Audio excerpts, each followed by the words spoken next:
I ever met Joe Murray was at a Hooters. I like that. Vomit. Whoa.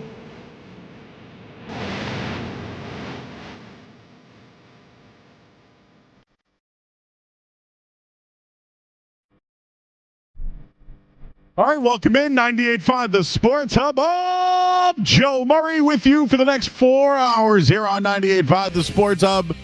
Full show, no games, no interruptions, just takes. Skaz is here as well. Going to start off with the Bill Belichick news that has dropped just a little while ago. Certainly got a lot of thoughts on Gerard Mayo in his interview with Tom Curran as well. Bruins are hot. Peyton Pritchard's a hot topic, including the Boston Celtics. Want to look at some of the college games that are this weekend as well. We'll talk to Zack. He's from the Boston Herald.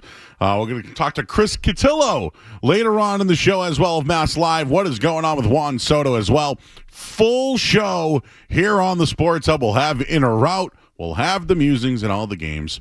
Again, the phone number here is 617-779-0985. It's real easy. You just call in, you give us your name, what you want to talk about, and don't swear. This is pretty easy as that, or you can join us on YouTube, everybody. YouTube.com. Just go to find 98.5 The Sports. It's real easy. Just click live, and boom, you'll see me, and then you'll see everybody in the chat. I see Jay, I see David, I see Gabe already in there getting us going. So, report comes out a little while ago regarding Bill Belichick. And, of course, isn't the timing just so great? The Patriots are on their bye week, and all day long, I was busy. I was at an event. So when I kind of came around to find out what the big topics of the day were, seems to be a lot of Bill Belichick conversations going on. And, well, we now have a source. Andrew Carter of Inside Carolina reported that Bill Belichick interviewed for North Carolina's head coaching vacancy. Quote, he blew them away in the interview. He's told that Bill Belichick's interest is high and genuine, but extremely unlikely to happen due to his age, 72, and the lack of college experience. Andrew went on to say it's fun to talk about, though, but imagine about 2 or 3 dozen candidates would have to say no before this had any real chance of going anywhere. So I buy the fact that Bill Belichick is open for business.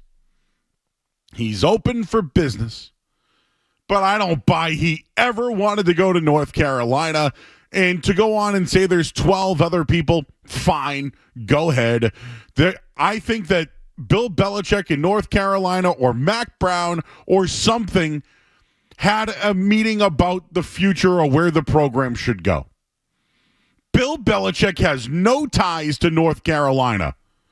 By the way, not to mention the headache that could come with it, and I'll get to that in a minute, but this all stems from a Bert Breer interview where he mentioned that Bill Belichick wants to coach again at some level, and personally, Bill's open for business at any level. So this is where the interest and this is where the talk started to happen. I think Bill Belichick's doing North Carolina and himself a favor. If you want to talk about it, North Carolina is a basketball school. Let's face it. They're a basketball school, but they have produced quarterbacks over the last couple of years that have gone to the pros. Quarterbacks have risen. Sam Howell. I know he's a backup in Seattle, but you remember him beating the Patriots a year ago. Drake May. And this is what I mean by Drake May here with North Carolina. They went out and got Max Johnson this year, who was a big-time recruit in the transfer portal. He got hurt the opening game. But with North Carolina, it's quarterback success, him going down and having a down year and Mac Brown getting fired. North Carolina wants to be a destination. With the NIL money that's out there and the transfer portal and the fact that they play in a crappy ACC, they're one quarterback away from going to the ACC title game and potentially getting a bye in the college playoff. This is how important a job like North Carolina is. So I know some people are laughing about it, middling North Carolina, but For real, you can win the ACC and get a bye in the college playoff. SMU that was exiled from football years ago is about to potentially win the damn thing and get a bye in the college playoff. So don't just laugh it off about Belichick maybe having some interest. I just don't think he's going to go to college football. Belichick, even being linked to this program, should help their NIL program, should help their recruiting, and should help them find another quarterback, but also raise the level of the coaching candidates that will now interview at North Carolina. Mac Brown was a great college coach. I can't see a great college coach like that be replaced by the greatest NFL coach of all time at 72 years old. And personally, I think being a coach in college football these days with the portal and with the NIL is an absolute nightmare. Look at Deion Sanders. People love Sanders, but he's an excellent recruiter. He's still learning how to be a coach. He can recruit. He can spend money, all of Colorado's money, and get the best players. And yeah, they'll battle for a championship game, but I still question if he's a good coach. Guys like Nick Saban walked away from college football because of the transfer portal. Clemson and Dabo Swinney barely used the damn thing and haven't won a conference championship in how many seasons now? If Bill Belichick wants to coach in college, Navy would be his best option because there is no portal for them. There is no NIL. It's just who goes to their school, and there's no money involved in it. So if it's about coaching, that should be his destination. This is a leverage play for Bill Belichick. He's open for business.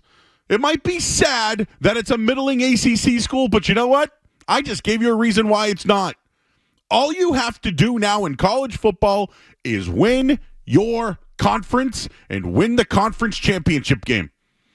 And boom, you're advanced in the college playoff, which will bring more money, more recruits, more money for the next coach as well. Bill Belichick's name is enticing no matter where it goes. I think Bill Belichick has more options than everyone thinks he has, which means more money for Bill and walking potentially into the best situation possible for him. And one other thing, I mentioned this in the crossover. Mac Brown was at North Carolina. He brought that football program up from being middling.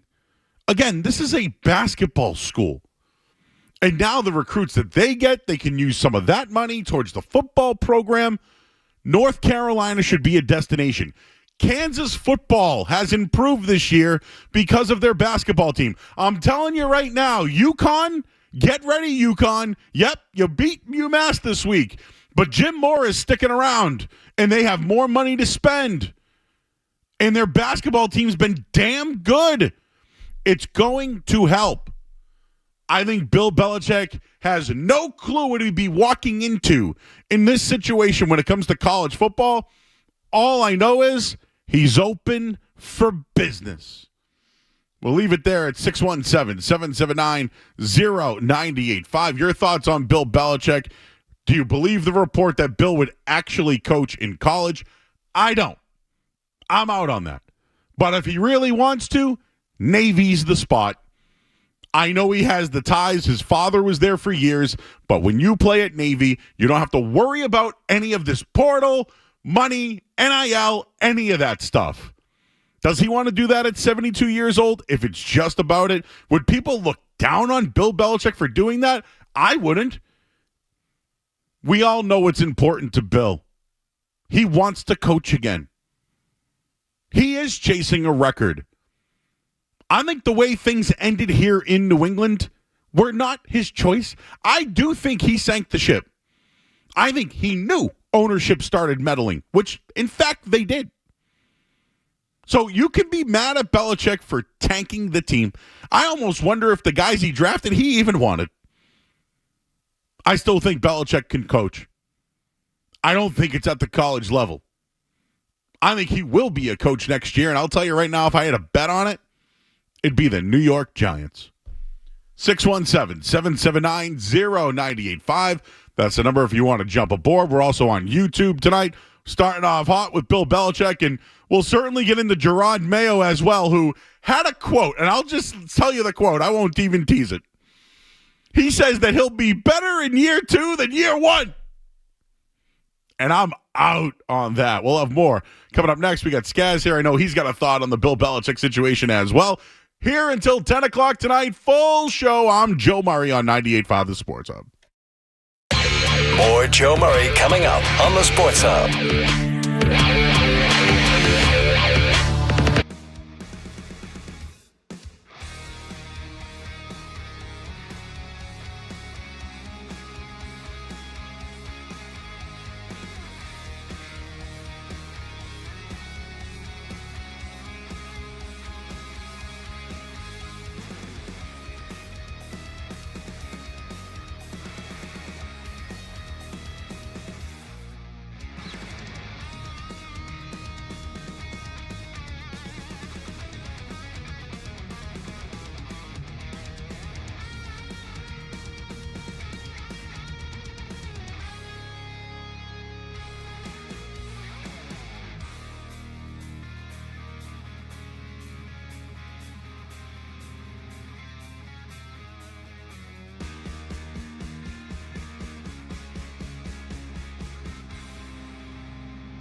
pregame. They've been getting wholesale deals for years. It's Joe Murray on the Sports Zone.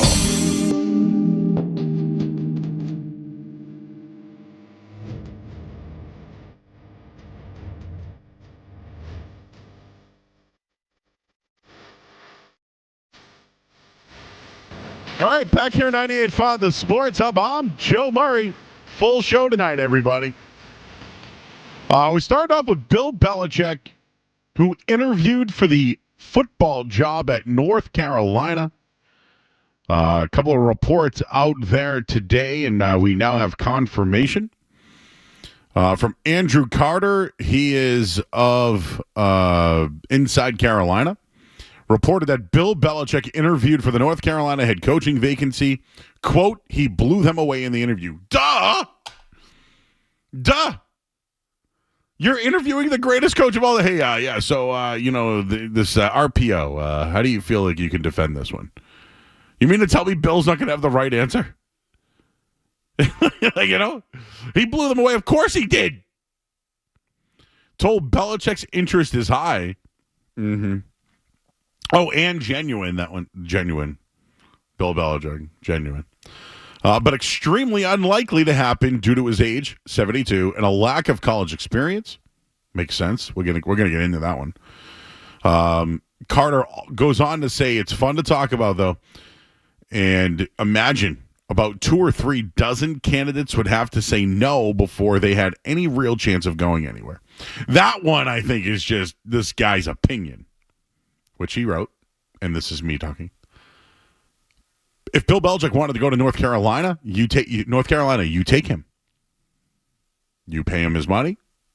You give him all the control. Let him do it. It's not going to happen, but you'd be an idiot not to. Listen, I think going to college is a terrible idea for any coach in general. Right? If you're at, I'm gonna use UMass just moved on from Don Brown, and they're bringing in a coach from Western Kentucky? Where are they bringing the guy in from? Anyways, he's a defensive-minded coach, but they want to take over the program now and spend the money, and they had a collective and etc. North Carolina's money is coming from their basketball program. They have some of the best clothing you could see out there, their merch, etc. North Carolina is an absolute destination when it comes to the portal and when it comes to NIL money. So if Belichick walks into it, he could grab any quarterback that he wants. And I mentioned there's been some really good quarterbacks. I'll just give you Drake May and Sam Howell. They got Max Johnson this year. They got him from the SEC. Broke his leg week 1 or his knee or whatever. But I'm not really buying the report that Bill's interested in genuine. Sorry. I'm not. I wanted to bring Skaz into this because we briefly have spoken about it off the air, but there's some funny things. So you saw the report. You know what's funny, Skaz? Earlier today when I was like, what's going on today? You were kind of like a lot of Belichick talk, which is true. There was a lot of stuff. I heard Vrabel talk today, which still makes me ugh. But we're going to do it tonight, because if I don't like it, sometimes I talk about it. But this Belichick report now comes out. He interviewed.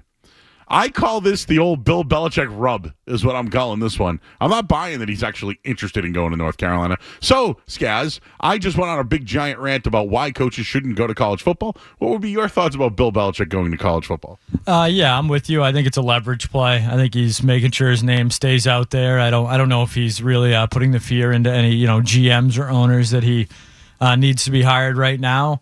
But my first thoughts when I saw this report was, one, is this like his final love letter to LT? He's going to go back to LT's college. Hang on. Time out. Oh, the final love letter to LT? Lawrence Taylor went to North Carolina, Chapel Hill. Oh, my God. I didn't even connect those dots. Hey, Bill Belichick, who's the greatest player you ever coached? Lawrence Taylor. But he had Tom Brady. See, that's where I'm going. Oh, Skaz, you uncovered it. Yeah, so that was my first thought. And then my second immediate thought was Bill Belichick's going to deal with the NIL. The guy that didn't want to pay Tom Brady $30 million a year is now going to hand out $10 million to, a 17-year-old coming out of high school YouTuber to play quarterback. Yeah, who wants to have, a Twitter and a social media presence and wants every sponsorship under the sun. Bill Belichick's going to be okay with that? No, I'm not buying this either, Joe. Obviously, it happened. Obviously, Bill Belichick sat down with UNC. I think this is a great thing for UNC. It gets their name out there. It gives their football team some press. But I'd be shocked and honestly embarrassed for Bill Belichick if this is where he ends up.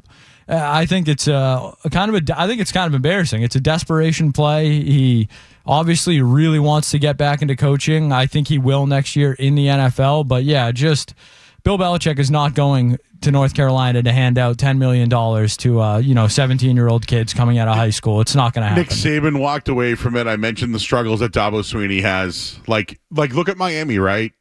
They went and got Cam Ward, and they probably got in the portal. And he was going to get drafted this year, Cam Ward, but he stayed, went back, got big money from Miami to go play there. But they were in the hunt. They're technically, if something crazy happens this week, maybe they get in. But Miami's loss to Syracuse literally kept them out of potentially getting a bye. That's what I'm trying. Guys, I don't think people realize enough. Like the Belichick story of why it could be interesting is because most of these colleges are one coach and one quarterback away. Like Michigan, right? We just saw them beat Ohio State. Dave Portnoy of Barstool, what'd he do? No, him and Brady and Ellison, one of the big donors there, just put $12 million together and got the number one QB recruit to switch to Michigan.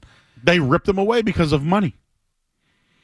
And like Sharon Moore is like, this is great. I'll run the team while Portnoy and everybody else is just going to pay for the guys.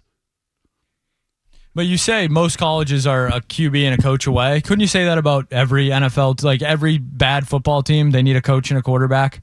Like I just don't. What does going to UNC do for Bill Belichick? It doesn't do anything for him. It does nothing if for Bill him. Belichick wants to, I don't know. I think Bill Belichick can retire. He's done. He's the greatest coach of all time. There are no questions. But obviously, he's a very, aware man, I guess we'll say that. If he wants to, build on his legacy, kind of change the ending of the narrative where he, destroyed things in New England, he has to do it in the NFL. Doing it at UNC does absolutely nothing. Yep, I'm out on it. And if he did go back to college, I think Navy would be the spot just because they don't. This is going to be a problem for Army's playing in there, by the way, in the championship game tomorrow. Well, Bill Belichick and Navy value quarterbacks about the same, so I think that's a pretty good fit. But did you get what I mean, though? It's like if he wants to really just be a coach, Navy's the spot. If he just wants to coach, he doesn't have to deal with. Dude, he doesn't have to recruit. He just shows up and coaches football. That's it. If that's what it's really about and no NFL team wants him, that's the place to go. And I mentioned Deion Sanders real quick. He's a great recruiter, right? And he did pretty well at Jacksonville State too, and he brought players in. But I don't know if Deion's a good coach. I don't know. His team was good this year. But at times they gave up 30 points a game, and a Hail Mary bailed them out of one of them. Do you think a college kid right now would rather play for Deion Sanders or Bill Belichick? I think Deion Sanders. I do too. Because Deion Sanders is going to let them get every offer they want. They're going to, just be able to, be a college kid under Deion Sanders, and he's still going to, build his program. But Bill Belichick is not going to let these kids do all the social media and everything they want to do. Dude, they have backup linemen driving. I don't know if you saw that. I saw you had a Maybach or something. Yeah, one of the linemen just got a Maybach. But if you go to Colorado, they have concerts after the game. Imagine Bill Belichick a lot. This is why I'm really emphasizing how ridiculous him ever taking over at North Carolina would be. And listen, if I'm wrong, I'll bend the knee. But Colorado wins games and has live rap concerts. And they have guys to come to their school and give they have cars and money. Their sidelines are loaded with celebrities. Just celebrities about every galore. Weekend. Remember Derek White? Someone tried to fight him. Yeah, poor Derek White. Bill Belichick. But here's the other thing, though. The flip side of it is, do you think? Okay, Bill's got the young girlfriend, and he's doing maybe all she's trying to get her master's or something. You know? Going back to school. Do you think this is Bill's heel turn? Like, no, you know what? We were so locked down with New England. Now I'm going to have, like, you know, LT on the sideline. Julius Peppers. Oh, Julius Peppers would be a good one. Maybe like Vince Carter's back, just there, you know? And Tyler Hansborough. Yeah, get all the UNC legends. Could you get Michael Jordan?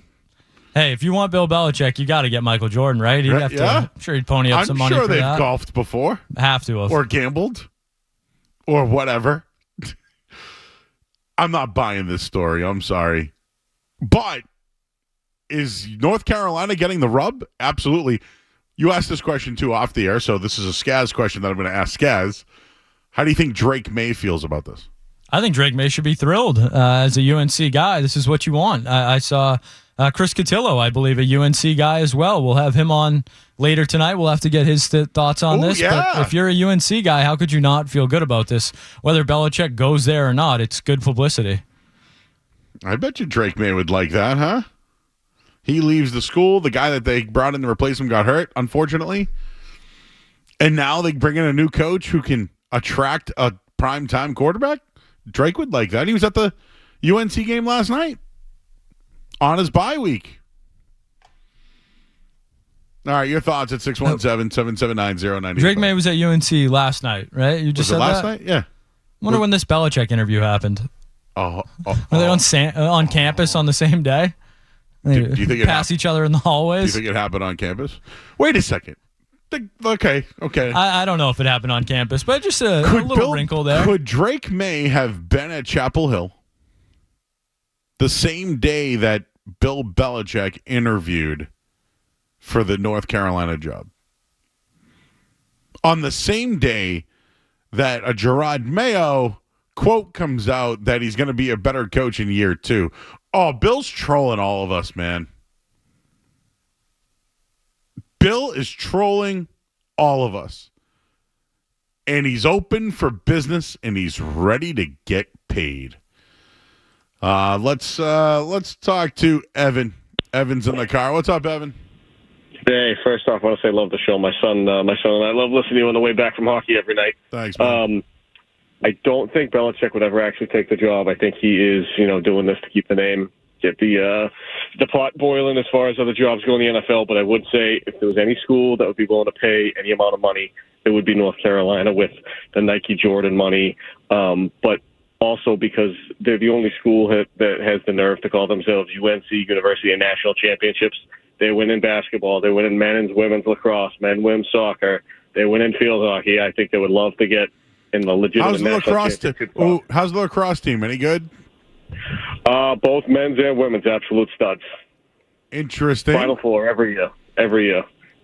So you got that connection too, but I think they would like to add another sport that they're one of the truly elite programs in the country in. So this is what I mean, Skaz. North Carolina's a coach and a quarterback away from winning the ACC. I mean, guys, SMU, who barely beat BC 3 weeks ago, is going to win the ACC. I mean, I'm telling you guys, if you want to win and want a shot, why do you think the whole Deion Sanders, though, when he took over at Colorado, I think he was a year too late of saving the Pac-12. I mentioned this one before, Skaz, but I think if Deion, I thought the Pac-12 was the best team in the best conference in the country last year.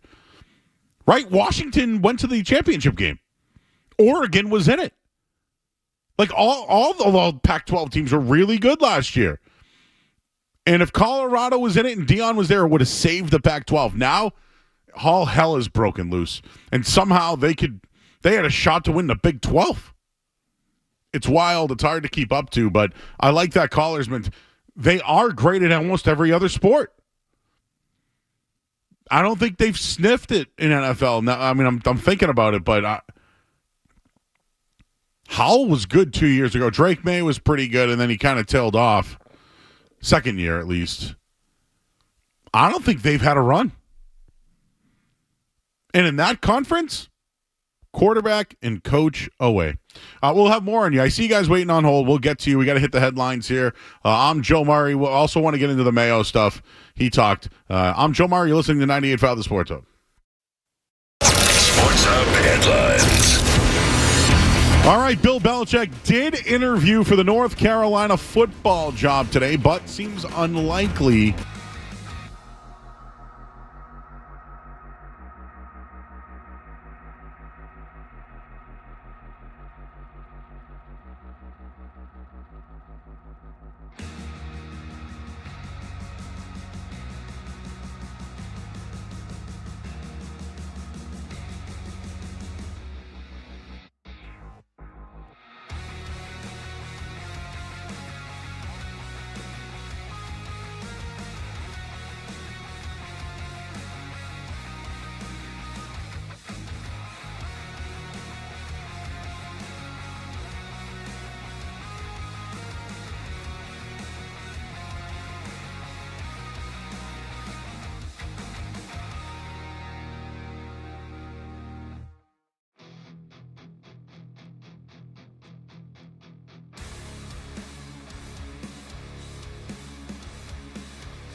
quick, smelly. It's Joe Murray on the Sports Hub.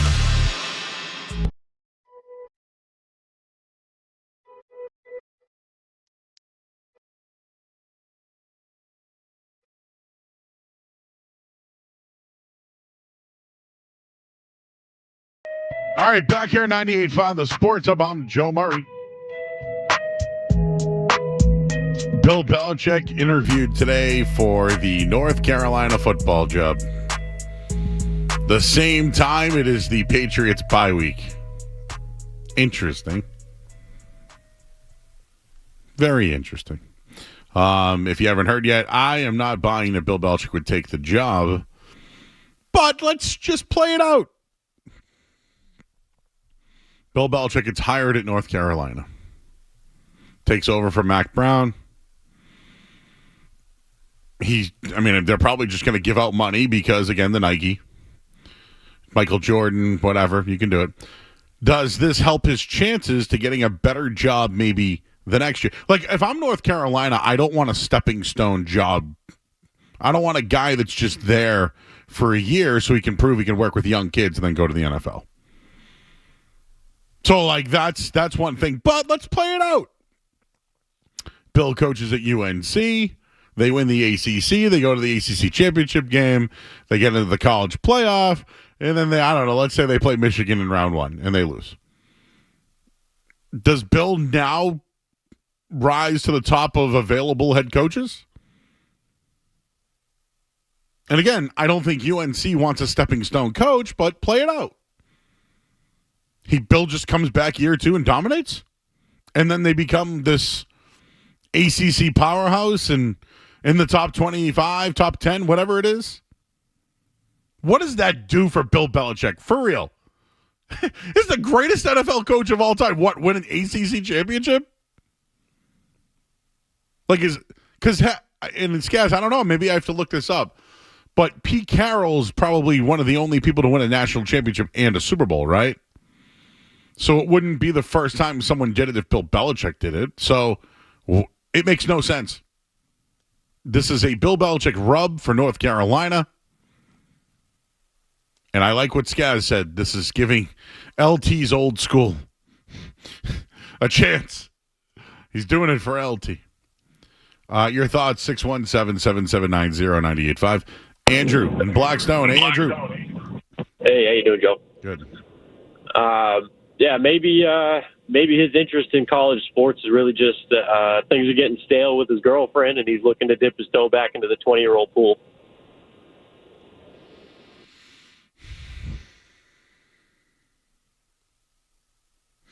This is what Bill's left himself open to, though. You know? No one to blame but himself. Well, Bob Huggins got in trouble for that. And Joe Mazzulla was under him for a while, huh? Maybe we should play some of the stuff. Well, okay, I'll read. This is Gerard Mayo today, okay? This is actually what I was going to start the show with, but then I come in all hot. But Tom Curran's going to do a sit-down with Gerard Mayo. It's actually out already. But how do we assess Gerard Mayo at the bye, Skaz? Let's go over this.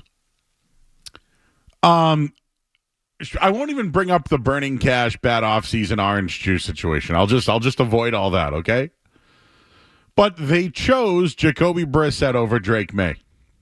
How does that look today? I still would have done it.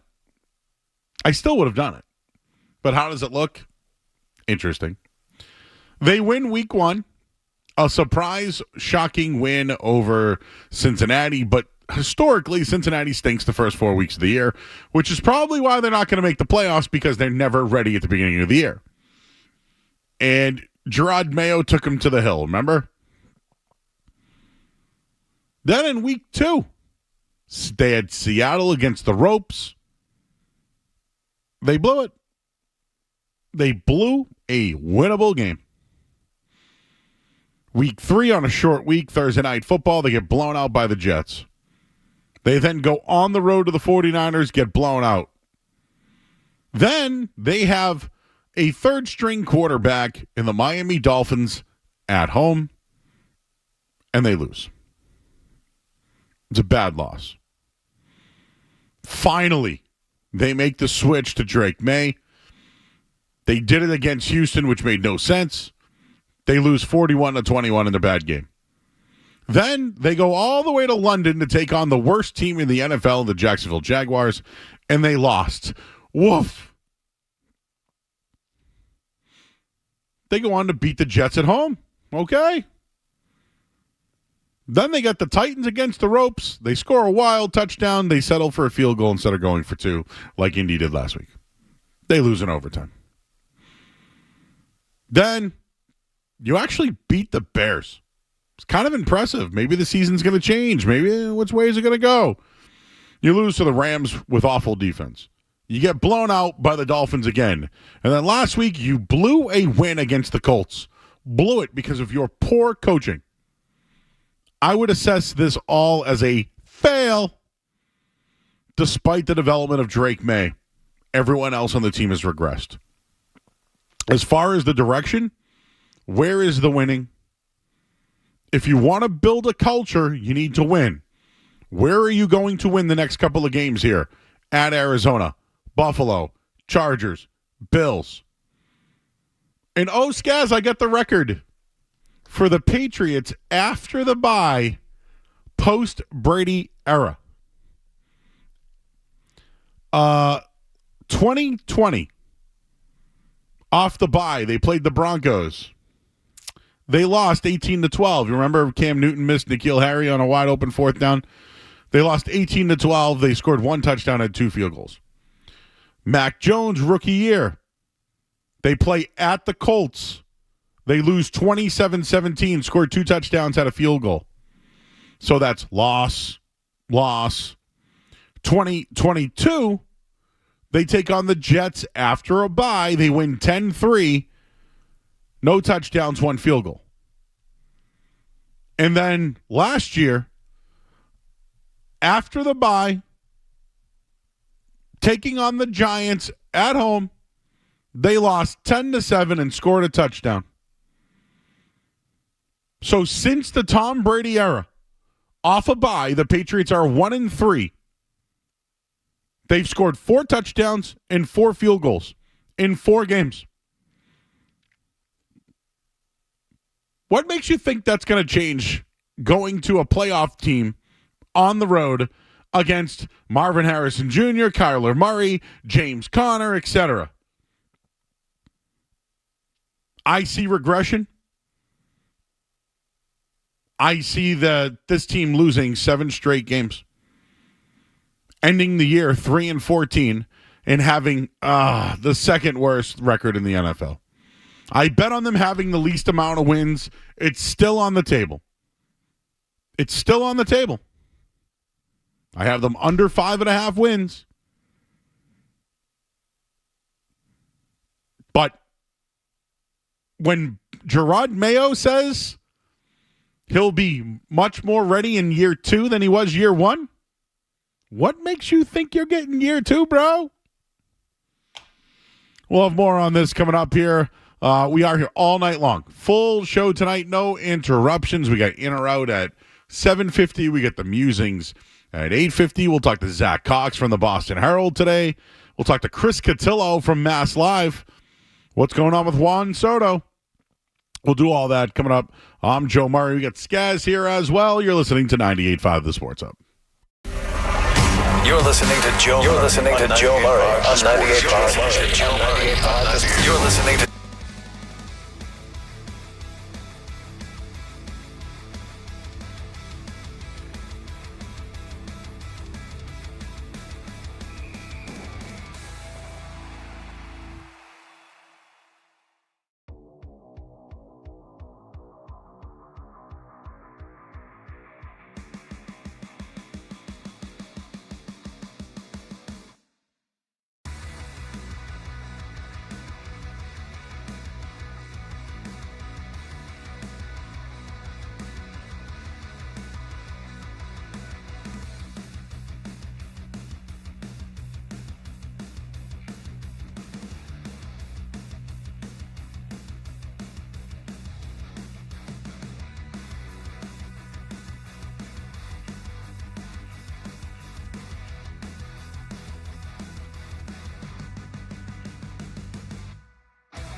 the midday, Joe Murray gets you right through the night. I actually spoke with women today. On the Sports Hub. Celtics led this game by 20 early in the fourth. Very similar to the first meeting between these teams. Pritchard, catch and shoot, straight away. Three, good night. Wow, that quick? I mean, aren't you going to use some time on the clock?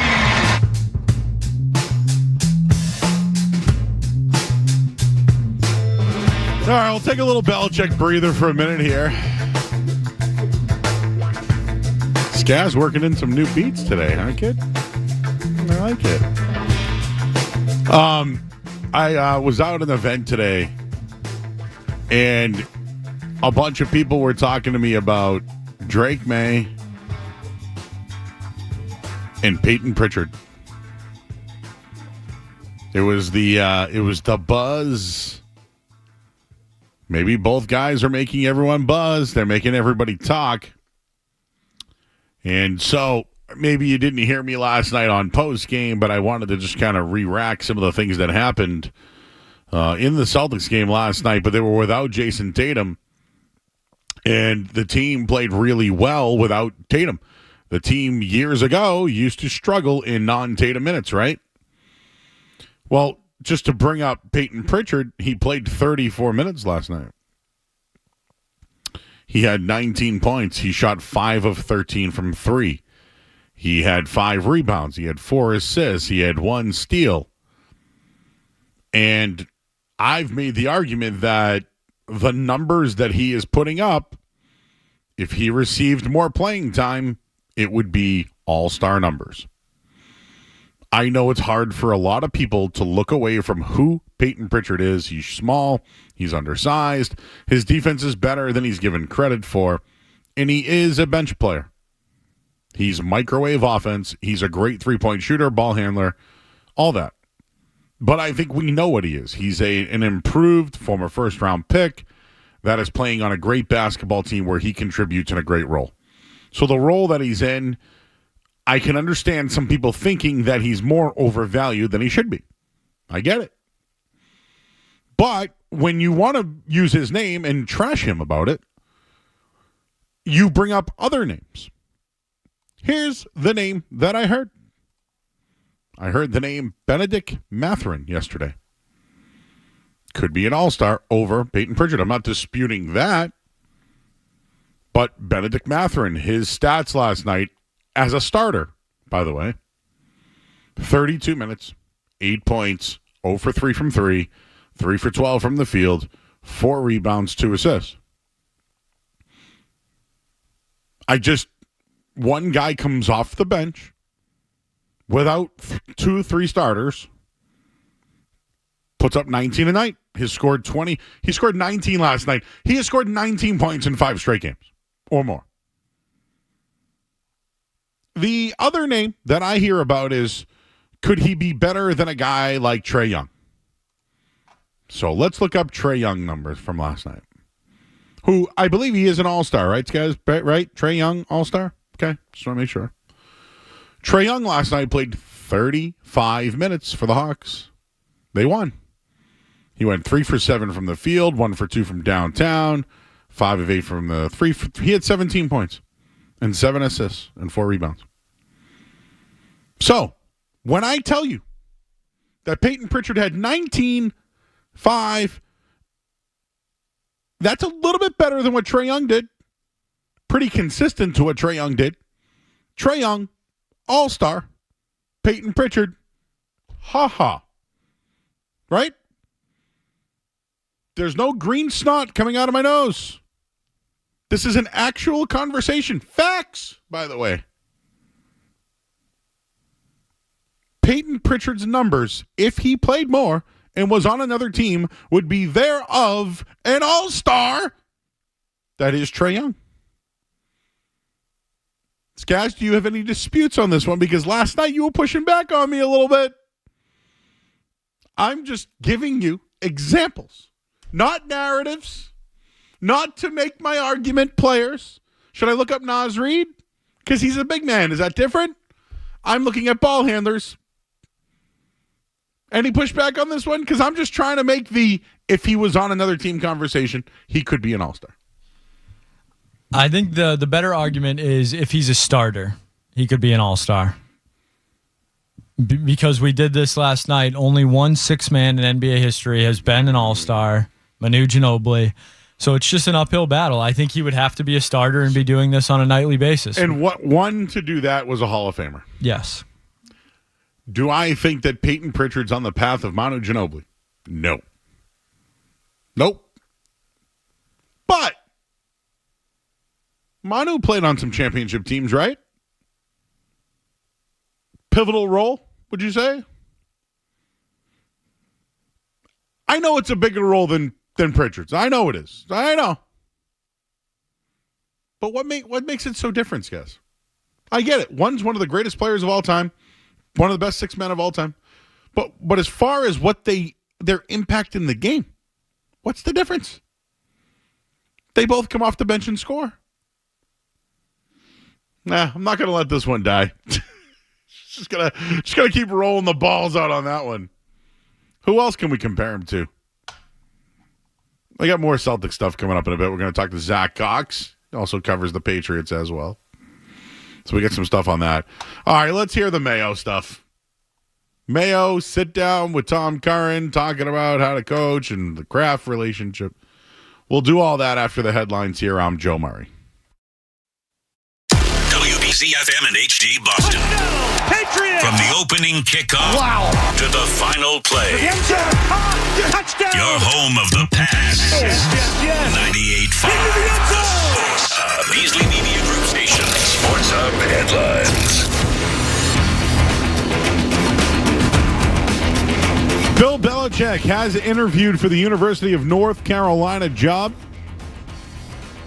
This, according to a newspaper in North Carolina, not expected to take the job or even be considered for the job, but Bill Belichick is open for business. We got Lions and Packers tonight on Thursday Night Football. Right now, Packers 3.5-point underdogs. How about that, huh? Favorites last week, underdogs this week. Lions were double-digit favorites and didn't cover. Hey, the Red Sox are still in the mix for Juan Soto. They've requested a meeting in which Scott Boras and Juan Soto would identify a price and what would get Soto to sign in Boston. This all according to Alex Spear. It's unknown if the meeting has been or will be granted. And the Celtics take on the Bucks on Friday night. Chris Middleton will make his season debut for Milwaukee. Headlines, they are brought to you by Safety Insurance, providing comprehensive coverage for your auto, home, and business. Ask your independent agent about safety. I'm Joe Murray. Your next update in 30 minutes. Boston plays here. Coming through the slot. Close shot. Save. Rebound. Score. 98.5. The Sports Hub. Last question before we take a quick break. How does it go after a game? Do they say, why didn't you go for two? Is it that blunt, or what was the thought process? We always debrief the games, and they're very. They just want to know at least my thought process, and they absolutely, just like the fans, sometimes don't agree with the way that the game is going. You know, obviously when you lose games, the questions are plentiful. Pointed. Very pointed. That's right. Plentiful. That's right. And again, though, as the head coach, like, I have to be able to answer those questions. And my job is not only to protect the coaches, but also protect the players. And that's why I try to take 100% accountability.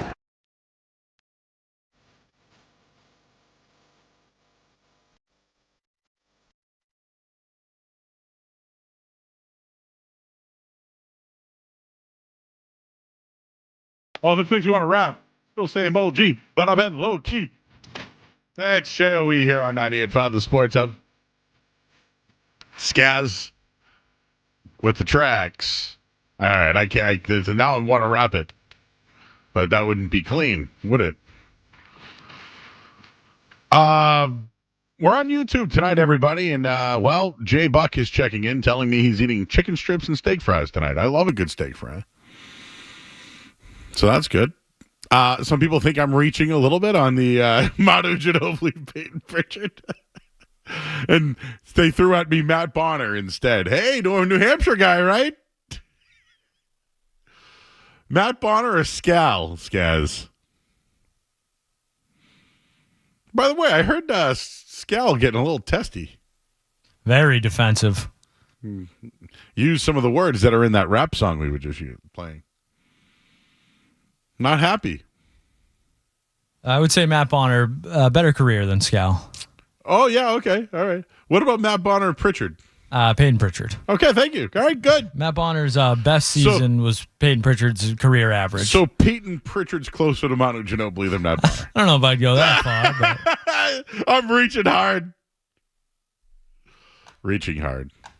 All right, so Gerard Mayo had to sit down,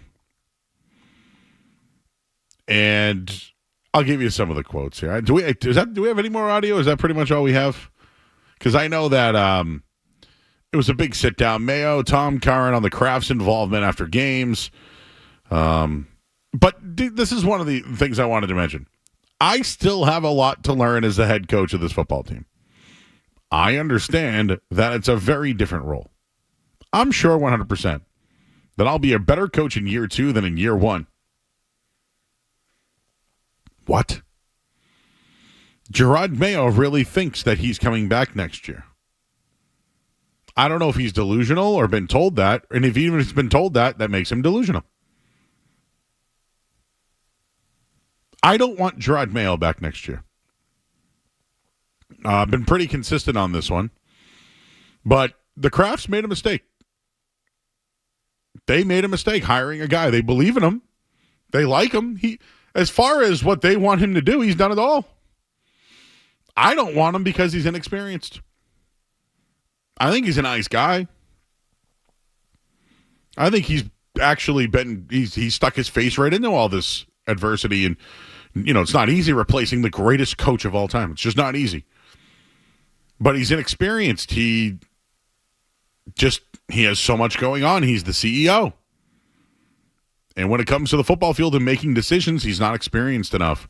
And I get a lot of people throwing at me, well, Joey's a pretty good linebacker. Yeah, but when you're a linebacker, what do? You identify fullbacks and mics and you count out coverages and defenses. So why does the defense suck so bad? Why does this defensive-minded coach that was supposed to be a coordinator who wasn't, who the guy before him had his kid in charge instead of Mayo, why does the defense stink so bad? Why have they only given up 21 points or less 4 times this year when they used to do it 13 times a year under Belichick? The defense is a problem. But really, it's situational football, and he wasn't in those situations. I don't think he's ready to go. I think when the Colts scored, I don't even think he was ready for them to put out their 2-point conversion package. When the Colts were messing around on a 4th down play and didn't know where to go, where to snap, Mayo called timeout. There are those experiences alone, which is why I feel like they should move on. They should move on because they can't fail the quarterback that they ran into this year. It was real easy for the team to take Drake May after Caleb Williams and Jaden Daniels went off the board. But it's not easy for the coach to make simple, rational, maybe even analytical decisions. And then everything he says after the game even implies he didn't know, or the people that are around him didn't know or weren't prepared. As I mentioned to you this week, I have mentioned this. I do post-game for the Patriots. After the game, we go to Mayo, and what he said on the 68-yard field goal was he didn't have the percentages. But Joe Murray had the percentages. How does Joe Murray, a night talk show host, know the percentages of a 68-yard field goal versus a Hail Mary? How do I know it? I know I work in sports, but this guy coaches daily, coaches situational football, is out against other teams in the league.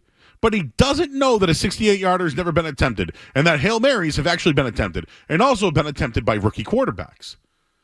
But he said he didn't know the analytics. But I know. And listen, I'm no NFL coach. I'm Joe on the couch. Like, Joe on the couch knows more than Mayo at times. This is why I don't want him back. Kraft made a mistake. I want Kraft to admit said mistake. So when he says you'll be better in year 2 than year 1, I hope it ain't here, bro. Anyways, I don't know if you found any audio, guys, but do we have him talking about his conversations with the Krafts and if they speak and how often do they speak, et cetera? Because I didn't even understand that one. Oh, we got that one? Yeah, let's hear Mayo with Tom Curran talking about how often he speaks with the Krafts. Is there dialogue with Robert or Jonathan in terms of, hey, you know what? Wasn't what we were looking for, but we trust you. We've empowered you, and we'll talk about it later. How does it go, I guess? Yeah, I mean, they're very invested, yeah, that's literally. Right. Yeah, that's right. Look, we speak all the time, and I would say, even outside of football, they have other businesses. And so when you talk about all this stuff is about relationships. Coaching is about relationships. Business is about relationships. And they've been an open book as far as if I have a question on managing processes or, leading people, they have been very open and honest with me and some of those things. And, it's going to make me a better coach going forward. Even outside of football, they have other businesses. All this stuff is about relationships. I don't care about your relationships. I care about football and winning games. And he's not prepared for it. The open dialogue includes conversations after the game, most of which have been losses this season. Mayo admitted that he and the Crafts will debrief after each game, and that ownership occasionally will ask about in-game decisions he and the team made. As you heard there, we always debrief. They want to know what my thought process was. They absolutely, just like the fans, sometimes don't agree with the way the game is going. Obviously, when you lose games, the questions are plentiful and very pointed. So the Crafts are now more educated than the coach now. Is that what he just told me? That's the way I took that one, Skaz. The fans and the owner question his coaching because he's not ready. Again, though, as the head coach, I have to be able to answer those questions. And my job is to not only protect the coaches, but also protect the players. And that's why I try to take 100% accountability. He's taking 100% accountability for not being ready. Because it's not his fault. It's the Crafts. But the Crafts question him, just like the fans. They hired a guy who's not ready. Gerard Mayo hints at some more playing time for rookies down the stretch, blah, blah, blah, blah, blah. Back to the Crafts. They debrief Skess. And somehow the Crafts are questioning him on his decisions. The guy that they wanted to be the coach for 5 years. This isn't spoken about enough. Hot take. If this dude's been groomed for 5 years, why does he suck? Is that a valid question? Yeah, I think it's absolutely valid, Joe. And, we get into the semantics, the Kraft relationship, all that. But for me, it just comes back to how the team looks on the field. They're not ready to go. They're penalized. They're penalized on opening kickoffs more than any team I've ever seen in my life. They get flagged for the same stuff on a weekly basis. Every barometer of a good coach, Gerard Mayo has not met. His teams are not ready to go. They're undisciplined. They wear down in the fourth quarter. They suck at the end of halves and at the end of games. That's on coaching. They don't even know how to challenge calls the right way. They don't challenge the right calls. They miss challenges. The Mallory catch, every single thing we used to look around the NFL and laugh at teams for. Dumb penalties, not being ready to go, lack of halftime adjustments. Every little thing, the Patriots are struggling in all those areas. So the Crafts probably, you say Joe on the couch knows. How does Gerard Mayo not know? I bet the Crafts are sitting up there wondering to themselves some of the same things we're wondering, and that's got to be terrifying for them. That's why I hated the year 2 comment. He'll be a better coach in year 2. I got some numbers. Numbers. They're good. I should probably do them now, but I'll hold off. I'll tease it. But coaches who don't win more than 3 games the next year doesn't happen often. How many coaches have a 7-game losing streak and come back the next year? Didn't Mike Vrabel have a long losing streak? So maybe Dan Campbell in that first year. Campbell for sure. Yeah. But you know what though? Campbell walked into a situation where they wanted to build a program around Dan Campbell. And we'll see tonight. They got the Packers. This is a big one tonight for them, by the way. Not to change the subject on Mayo, but Dan Campbell was a coordinator, was an interim coach before. I think when he knew he was going to be the coach, he knew some of the things going into it that he didn't know when he became the interim coach. You know what's another thing about Dan Campbell, by the way, just to bring this up? He gets a lot of credit, but you mean to tell me Aaron Glenn's not a hell of a defensive coordinator? And you know what? That might have been credit to him. Maybe credit to him that he brought in former great players to be coaches and assistants. Aaron Glenn, right? Deuce Staley is their running back coach. Like, they have other guys that played in the league that were Pro Bowlers as part of their staff. Wasn't that one of the biggest things with the Patriots was they had a great staffs and then finally started getting pillaged and it started falling apart? Mayo's got none of that, by the way. That's not his problem. UNC coaching staff next year. Belichick head coach, McDaniels OC, Patricia defensive coordinator, bring in Cam McCord. He can run the special teams. So get the band back together. Who do they play in the ACC championship game? Maybe Bill O'Brien versus Bill Belichick. Give it to me! We're on to BC. We're on to Clemson. Imagine Dabo versus Belichick. Do you know what I would love is like Hasselbeck's kid goes to UNC now. He steals him. Leaves UCLA instead of going to BC. He goes to North Carolina.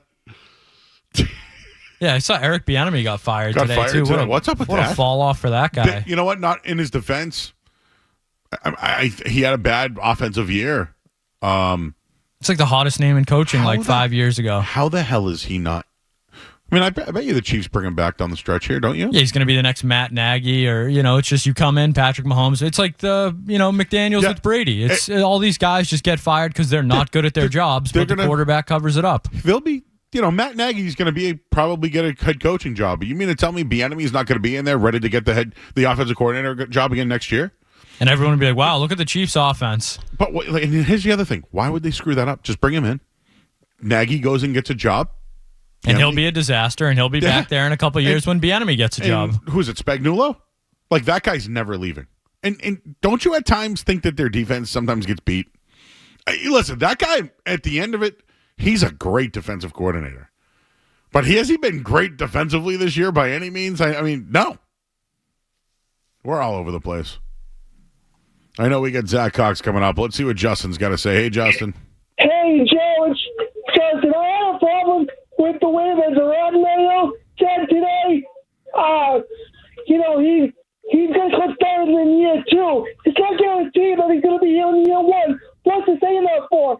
I have no reason to think he's going to be back in year 2. Why wasn't he good in year 1? He should have been. Yep, no year 2 for Mayo. No year 2. Adam's in the car. I'm Pritchard. Hey, Adam. Hey, Joe. First-time caller here. I think that it's not really fair to compare Pritchard to Trae Young because Trae Young's kind of the man of his own team. I mean, Pritchard accepted that 6-man role. I feel like that's part of why he stepped up. Is he's got good players around him that give him the ability to score. Yeah, my take is that if Peyton Pritchard was on a team like the Hawks and was the starter, he would put up all-star numbers. I mean, he's a better defender and a better rebounder than Trae Young. I just don't know if he can be the man of his own team. I mean, he'd have to give him some time. I mean, I don't know if he could put up numbers like that with the best defender on him every night. I love Pritchard, but I'm just trying to give you his numbers versus all-stars and other 6 men. They're just factual numbers. But Trae Young gets way harder defended. Yeah, but I'm just giving you the facts. Yeah, I can't argue with you on that one, Joe. Appreciate you, Adam. Wow, he laid down. He was making a damn good point, and I just went, yeah, but. Yeah, but we'll talk to Zack Cox of the Herald coming up next here on the Sports Hub. More Joe Murray coming up on the Sports Hub.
105, the Sports Hub of Joe Murray.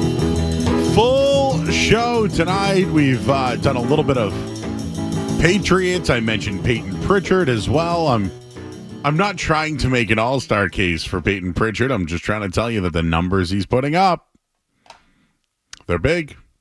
And if he was on a middling NBA team, they'd be all-star worthy. And I just gave you some of the other people. Trae Young, all-star, he was better. Benedict Mathurin, 6 Man of the Year potential. Peyton Pritchard's better. But let's go to the Volkswagen Dealers Expert Hotline right now. We'll welcome in Zack Cox. He of the Boston Herald, covers the Celtics and more. I know he does some Patriots as well. Zack, how you doing tonight, my man? I'm doing great, Joe. Thanks for having me. All right, let's just we'll do a smorgasbord. How about that? We'll go a couple around the block on a few topics here. Number one, what were your thoughts when you heard that Bill Belichick interviewed for the North Carolina job? Yeah, pretty surprised, honestly. Belichick to college, especially in the college landscape nowadays, with the transfer portal and NIL and a lot of old school coaches trying to get out of college, it seems like a really weird and a really poor fit. And I'd be pretty surprised if he ends up getting that job. And some of the reports that came out afterwards suggest that that's not especially likely. But the fact that he took that meeting at all is notable. It suggests that he, at the very least, has some inkling of potential interest in coaching beyond the NFL, which I think, again, comes as a surprise to a lot of people. So you mentioned the landscape right now. I don't. There's no shot. I mean, this is the guy that wouldn't pay certain players here on the Patriots, right? Like, you think he's really going to give some high school kid money to come to the school? It's hard for me to at least think that, but Bill Belichick's open for business, Zach. Whether it's college, you name it, I think he's just doing it to show that he'll coach anywhere. But do you think he does come back next year, and is there a team you have in mind, and do you think he would get some control from an organization? I think he will do his best to come back next year. There hasn't been any real indication to the contrary. Ever since he left New England, it's always been that, yes, Bill Belichick still wants to be a head coach. That's the big question. That second part of your question there, is a team going to be willing to give him the level of control that he had in New England? I really doubt that. I mean, it just seems like such a drastic move for a team to really overhaul their entire football operations department for a guy who, I mean, he's 72 years old. He's only going to be doing this for another couple of years, you would imagine. And then there's the fact that things did not go especially well for Belichick after Tom Brady left New England, as we all know. So for a team to really hand him carte blanche to do whatever he wants and run the whole thing his way, it's hard to envision a team being willing to do that. Now, also, we don't know for sure that that's something that Belichick would require. Maybe he'd be a little bit more malleable and open to a slightly different setup, especially if the GM in that scenario was somebody that he was close with and trusted. But yeah, it's hard to see any team really giving him that level of control. If you're looking at the ones that are the most likely landing spots, I mean, the Giants would be fun. It would make a lot of sense if Brian Daboll ends up getting fired. Who knows if that happens? You can maybe see the Cowboys, but I don't know how that kind of the egos would work between him and Jerry Jones. It's just hard to find a perfect fit for Bill Belichick unless he is willing to take more of a step back and say, okay, I'm going to focus mostly on the coaching and let somebody else handle the GM side of things. All right, one more Patriots question. I'll ask you some Celtic stuff. I was talking to Zack Cox, he of the Boston Herald. Gerard Mayo did an interview with Tom Curran of NBC Sports Boston, and, well, one of his quotes was, "I'll be a much better coach in year 2 than in year 1." I feel like they need to move on from Mayo, and it's not his fault. It's Kraft who put him in place. I just don't think he's ready for any situational football. I just feel like they can't fail Drake May, and they need to get someone in here who will actually win games. Do you think that there's a chance that Gerard Mayo is not back next year? I personally would be very, very, very surprised if he's not back next year, barring some sort of absolute catastrophe over these final, 4 or 5 games. I agree with you. I don't think that he was the best choice for this job, and I think if Robert Kraft wanted to go out and make a coaching change, he could bring in somebody who would be better for this team and better for Drake May's development at this point. But I just think it would be such a bad look for Robert Kraft and such kind of an admission of failure if this coach that you said that you handpicked 5 years ago and chose without even having a coaching search, if you give him 1 year and then kind of usher him out the door. I just don't think that is a mistake, if you want to call it that Robert Kraft would be willing to admit. I think you might see some coaching staff changes, but I would be pretty surprised if Mayo isn't given another chance at this next year. And I mean, for as bad as he's been in a lot of ways this season, as dysfunctional and clearly inexperienced as the whole apparatus has been, I do think that he probably will be a better head coach in year 2 than he was this year. You would hope so, at least, that he'd be able to kind of work through some of the growing pains that he had this year. And I do think that he'll get another chance to do that, even though obviously the results have not been especially good this year. All right, Zach. I am at the beginning of the year. I said that Peyton Pritchard can win Sixth Man of the Year. The odds were plus 4,000 at the time. He's minus 250 now to win the award. I hope you made that bet. I did. Yeah, it's in. I also have the Patriots as the worst team in the league and under 5.5. I think Jacksonville might get it, but we'll see. Right, 4 weeks to go. I think Peyton Pritchard's hated across the league. I think people don't like his game. They think maybe he's a little bit of a gimmick player. I am just trying to put that fire out. I think he's been a damn good basketball player since he was at Oregon, right? Dude helped win a championship, became a first-round pick, really developed his defensive game, right? Can do pick and rolls, can shoot the three. Like, Jaylen Brown said he was the most improved player from the summer. Well, now you got guys like Gilbert Arenas saying things, etc. We have people on this radio station who think he's just, like, not even a good player. I think he can be Sixth Man of the Year. I think his numbers are on pace with some other All-Stars. Why do you think he's not getting the respect across the league? I feel like he's starting to. Just listening to, especially what other coaches have said, there's been 3 or 4 different coaches this year who've played against the Celtics who have come out and said that defending Peyton Pritchard, especially in some of those buzzer beater type situations, has been a priority. It was something that was on their scouting report. Like, this is a guy that's on other teams' radar.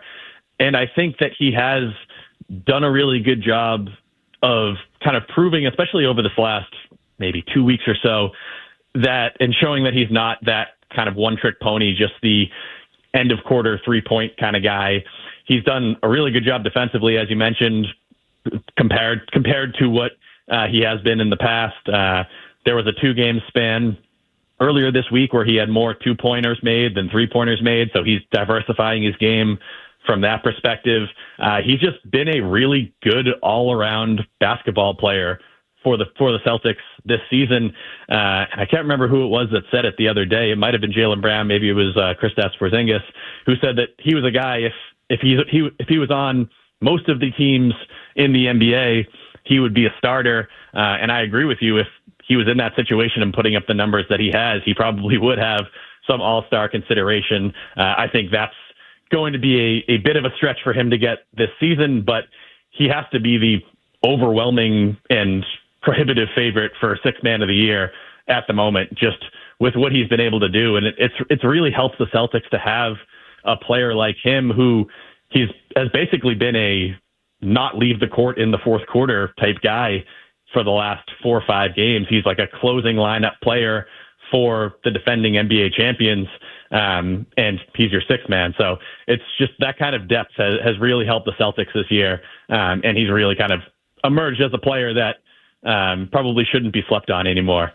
All right, talking with Zack Cox of the Boston Herald. Zack, the Jason Tatum, when he was on the bench, non-Tatum minutes, let's call them, they used to be a problem, right? It was a real issue. I used to talk about it in postgame every night. Well, they're not issues anymore. And last night they played without Jason Tatum for the first time. I think first game all year, right? And they put up some big numbers, especially in the first quarter, first half, which he plays the whole first quarter. What has changed? Why have the non-Tatum minutes improved this year? I think the depth players have all improved. Certainly the continuity helps. The fact that basically everybody who's played meaningful minutes this season was with the team last year. They've all worked together as a group for so long now, and some of the younger players and guys lower down the depth chart, they've improved. I think Jaylen Brown has really expanded his game, maybe even more so than he had last year, especially in a game like last night where he's able to take on kind of that lead scorer and 1A, 1B facilitator type role for a lot of that game. I know he tailed off a little bit in the second half, but in the first half, he was really kind of getting anything that he wanted on the court out there. I think that it goes back to, again, just the depth of this Celtics team, the fact that they've had their full roster available for one half of one game in this entire season, and their record is what it is, 17-4, 18-4, whatever it sits at right now. It's just, they're such a difficult team to play against because they can sit pretty much anybody on a given night and be able to really not change all that much. And yeah, when you're facing a team like that, it's really difficult to figure out how to stop them. All right, and finally, Chris Middleton comes back tomorrow night for the Milwaukee Bucks. Well, they've had their struggles. Can he help turn the team around this year? Is he? I don't want to say he's cooked, but the injuries keep piling up. The injuries certainly do keep piling up. He has struggled to stay on the court recently, but it'll definitely help if he comes back and looks anything like the player he can be and the player he has been in the past. He'll certainly be a big boost for this Milwaukee team, and it's a team that's been playing well. Obviously, they got off to a pretty poor start, like basically everybody else in the Eastern Conference outside of the Celtics and the Cavs, but they've turned things around lately. I think they had a 6-game or 7-game win streak recently. They're getting healthy with Middleton back. We'll see how he looks. He hasn't played at all this season. It might take him a little bit to kind of work his way into form, but it's going to be a very intriguing matchup tomorrow night because, if the Bucks play at the level they can with the talent that they have, they are easily a team that can be an Eastern Conference Finals team. Didn't look that way for the first couple of weeks of the season, but we'll see how they look out here tomorrow night. All righty, Zack Cox, everybody, check out his work. It's over at the Boston Herald. What else are you doing there, man? Celtics, Patriots, what the hell else? Mostly Celtics these days. They're keeping me busy enough, but I'll continue to keep on some Patriots things through the end of the year. I wonder if Bill Belichick and Drake May will be like at the Patriots game tomorrow. That'd be kind of funny. Huh? That would be funny, right? It would be very funny. Belichick just doing a wave and he's with Drake May. That'd be a nice little troll job from the old man. Getting some UNC intel. Exactly. All right, Zach, appreciate your time, man. You can check out all his work over at the Boston Herald. Zach, we'll catch up down the line, buddy. Absolutely. Appreciate it. Thanks, man. That is Zack Cox, everybody. He's at the Boston Herald doing a little double dipping tonight. A little Celtics, a little football. Hey, speaking of football, Skaz said something to me off the air that I thought was kind of interesting about maybe a post that went viral. And, there's a big game tonight, right? Why don't we talk about that? We'll do that coming up next here on 98.5 The Sports Hub. Sports Hub headlines. Bill Belichick interviewed for the North Carolina football job. Doesn't look like he will be getting the job, but he did interview. He's got no ties there, but LT did go to school there. Thursday Night Football features the Lions and Packers. Right now, Packers 3-point underdogs. In this one, the Red Sox still in the mix for Juan Soto. They've requested a meeting in which Scott Boras and Juan Soto would identify a price. It's unknown if the meeting has been or will be granted. Celtics take on the Bucks tomorrow with Chris Middleton making his season debut for Milwaukee. Headlines, they are brought to you by Valvoline Instant Oil Change. Enjoy.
everybody knows Joe.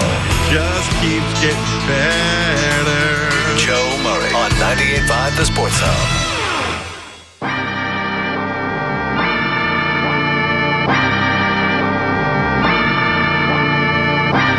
All right, back here, 98.5 The Sports Hub. It's Joe Murray. We got Skaz here. Skaz brought this story up to me. Tonight, you're going to get the Lions and Green Bay Packers tonight. A nice big one. Thursday football will be on Amazon Prime. And this is a huge game for the NFC North. I do know that Jordan Love has struggled against the NFC North. But the Lions are at home. Packers off. Lions off their cover against the Bears, and the Packers took care of business against the Dolphins last week. So now they go on the road and dome, blah, blah, blah, blah. But here's the story. Dan Campbell isn't sweating Jahmyr Gibbs' social media slip-up that inadvertently leaks some of the Detroit Lions' protection terminology. I don't really give a crap, said Campbell in his weekly radio interview in Detroit. If we're going to lose because of code words, then we're not good enough anyway. So I think we'll just post the whole freaking playbook out there in every code word we've got. And it doesn't matter. It's not going to hurt us. It won't affect us, and it's all good. So the story is Jahmyr Gibbs posted a photo of Lions running back Jamar Jefferson. And he was posing in front of a whiteboard with the terms and responsibilities played out behind him with plays. That'd be a no-no here, I know that. Well, with Belichick at least, it'd be a no-no. But when you zoom in on the photo, you start to see the names of the play calls. Here are just a few of them, everybody. Some of the names included in these responsibilities: Caitlyn Jenner, Khloe Kardashian, Julia Roberts, and Purple Michigan Wolverine. So now you have people that work for national broadcasts wondering what those plays are. I'm going to let them speculate. I'm not going to do that tonight, Skaz, but I want to. So I will let our YouTube chat have some fun with that one. Just go to youtube.com, find 98.5 The Sports Hub, and maybe you could tell me what the Khloe Kardashian play is all about. What type of responsibility is the Khloe Kardashian?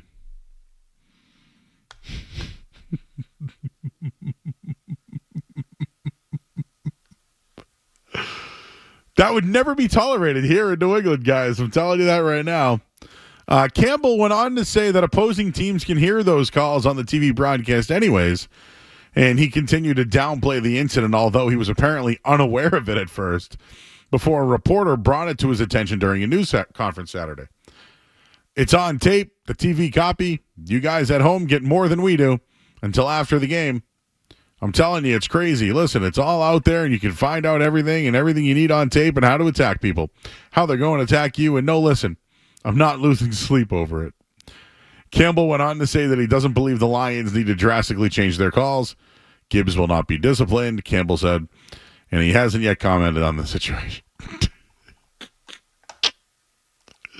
But what if we took a photo, Skaz, here, and it was called, like, Felger Fun? Or like Fred and Friends.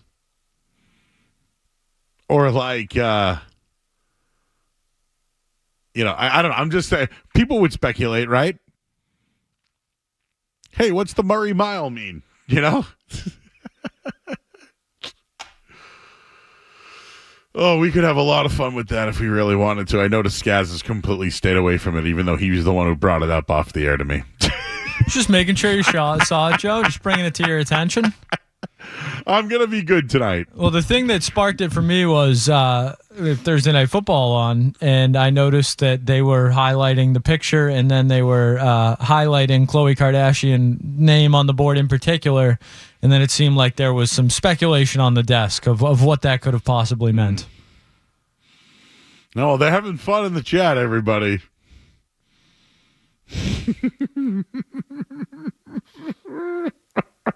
We got in or out coming up next. I am out here on 98.5 The Sports Hub. What's it gonna be, McFly? Are you in or out? You're listening.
just his pregame. They've been getting wholesale deals for years. It's Joe Murray on the Sports Zone.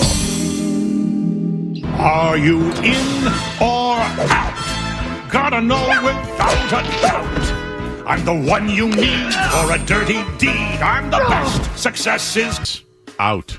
Now, this is a biscuit. Is the biscuit considered a dessert? Would you say this is a dessert, guess? I think this is a dessert. It looks like your, standard Popeyes biscuit, and then on the top it has either caramel or cookies and cream. I mean, let's ask Riz in the chat. Riz, would you do a cookies and cream biscuit? Would you do a caramel biscuit? You know what? I think they have really good biscuits. Ooh, KFC. Who has the best? Okay. No. Who has the best biscuits? I'm going to tell you right now, it's Red Lobster. As long as they don't do the endless shrimp again, they'll be okay. The Texas Roadhouse has legitimate great, but do you call that a biscuit or is that bread? It's a roll, right? It's a kind of a roll. You're right. Now we're getting into semantics. I love the KFC biscuit.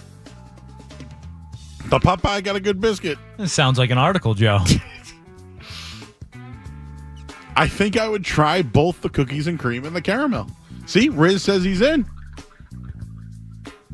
Brokerage Babe likes plain biscuits. Brian's out on KFC. That Texas Roadhouse roll, though. Oh my God. Just grab them in the biscuits. All right, what do we got next? I think I'd try it. All right, Joe, sticking with the holiday theme and some big corporations, we'll go to Pepsi. Pepsi has announced they will be releasing a gingerbread soda for the holidays. Joe Murray, are you in or out on gingerbread soda? Well, are there any themed holiday drinks? Like, is eggnog considered? Are you in or out on eggnog? In. I got the call from Rick from Pizzy Farms. You know how the guys are talking about, if they're listening, I know Zoe's had a high school kids Super Bowl that just kicked off, by the way. I don't know what Beetle's doing. You think he's there, Coach Beetle? I saw Beetle on the TV not too long ago. Well, if Beetle's listening, I got a guy. What's the deal? They have like an eggnog thing every year or whatever? I know there is a midday eggnog thing. Yeah. I'm not exactly sure its origin story, but I do know it exists. Well, there's a date that I'm going to be on after them, and I think we're going to bring the guy in with some eggnog. So I haven't told them this yet, but I got an eggnog guy. You always got a guy. I never thought I'd have an eggnog guy. What was the question again? Gingerbread soda. Holiday-themed drinks. Are there anything else? Like, is there like a candy cane something? Ooh, Sprite, right? Didn't they do something recently? I'm being told in our YouTube chat that the midday show does the eggnog golden hour, where they drink eggnog for an hour. Oh, okay. Well, I got a guy that can supply it, if they're listening. I got a guy. Okay, gingerbread soda. I mean, it's just soda that's going to have a gingerbread after. Like, I've put cookies in soda before. Joe. What? What? Food with your pits. Out. That's it. I'm out. All right, Joe, we'll head to the world of Netflix for this next one.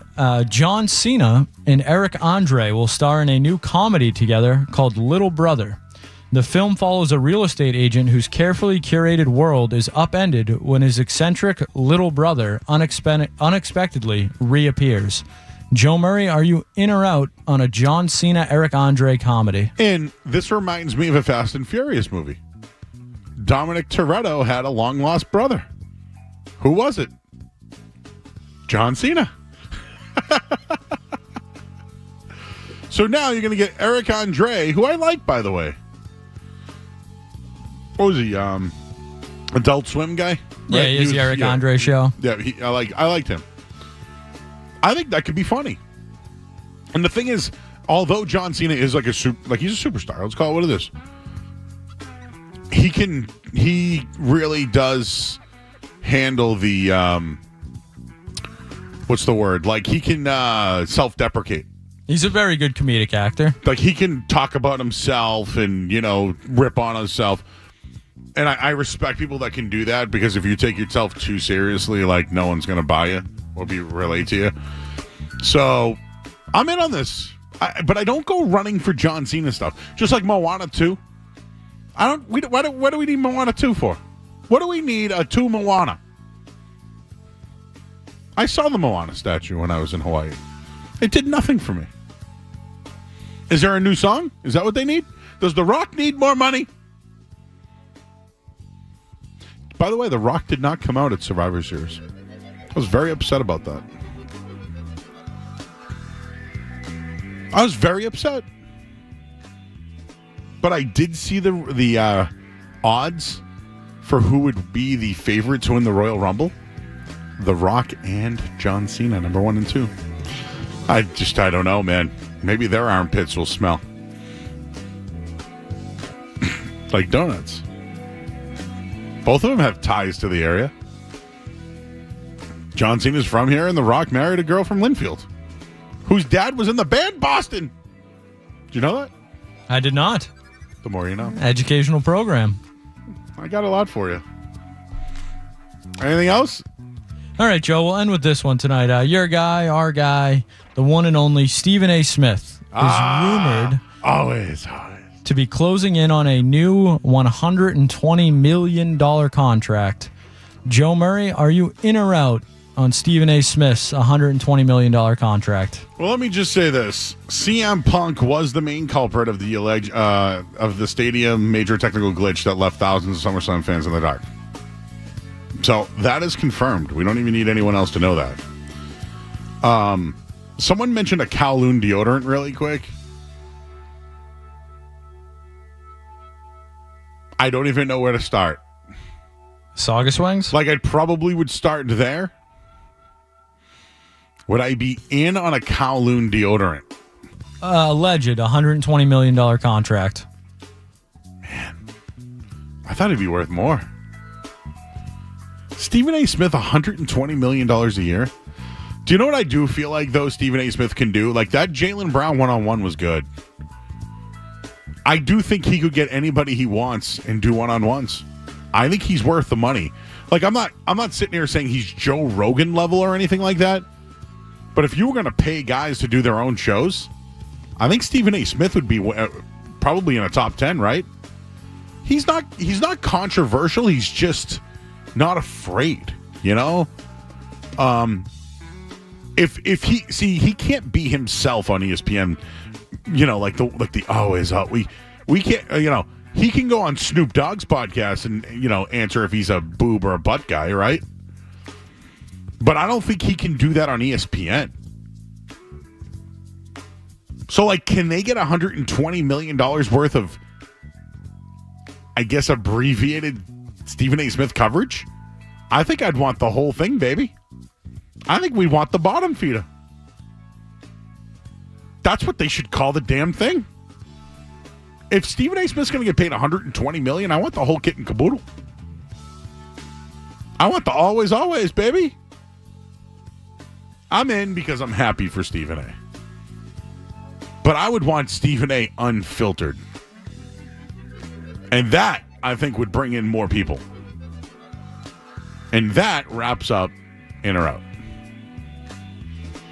Always. Pootie. What were the other names? A little bit of Erica in my life. A little bit of Jane in my life. All right. We'll go to break. I'm Joe Murray here on 98.5 The Sports Hub. From the Towns Fair Tire Studios, the Patriots. Into the end zone! Touchdown for the Patriots! WBC FM and HD Boston 98.5 The Sports Hub, a Beasley Media Group station. Sports Hub headlines. Bill Belichick interviewed with North Carolina's football program, but won't take the job, won't get the job, but he did interview and he is open for business. Thursday Night Football kicks off in just a few minutes. Lions-Packers. Red Sox still in the mix for Juan Soto. They're hoping to have an agreement with Scott Boras just to meet. And the Celtics take on the Bucks with Chris Middleton on Friday night. Headlines, they are brought to you by Safety Insurance, providing comprehensive coverage for your auto, home, and business. Ask your independent agent about safety. I'm Joe Murray. Next update soon. Start your day. Ooh, that's a good one. Work through your day. What's that thing we do at the end of the show? And end your day. I'm not giving you an opinion. I don't know. Right here. 98.5. The Sports Hub.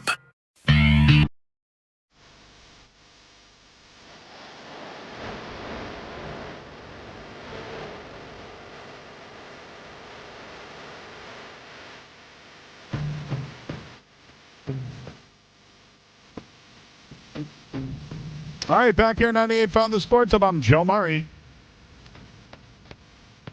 I'm just reading back some of the people in chat. They are big Stephen A. Smith fans. Joe, what's the name of the Italian restaurant you wanted to tell JP off air? But oh yeah. I'll tell you that one.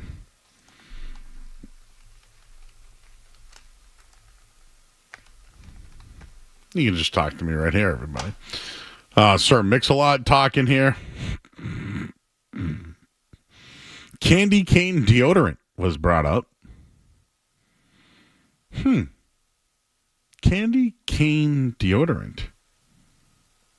That'd be interesting. I'm still trying to figure out what a Boston cream pie smells like. Not really sure. Anyways, back here on the Sports Hub, 617-779-0985. We're going to talk to Chris Cotillo coming up in a little bit. I know there's some Red Sox stuff out there. I'm going to save it for him. But I wanted to bring this up real quick, guys. How have the bad teams last year done? Meaning last season. 5 teams finished with 5 or fewer wins last year. Chargers, Cardinals, Commanders, Panthers, Patriots. Okay. Have those teams improved this year? The Chargers were 5-12 last year. Chargers are now 8-4. Would you say that's an improvement, guys? I would say so. The Cardinals were 4-13. They're 6-6 this year. Improvement? I would say so. Okay. The Commanders were 4-13 last year. They're 8-5 this year. Is that an improvement? Big improvement. The Carolina Panthers went 2-15. They're 3-9 this year. Is that an improvement? Marginal, but improvement. The Patriots went 4-13 last year, but they're 3-10. Is that an improvement? Not yet. So, of the 5 teams, 1, no. 2, marginal. The rest, yes.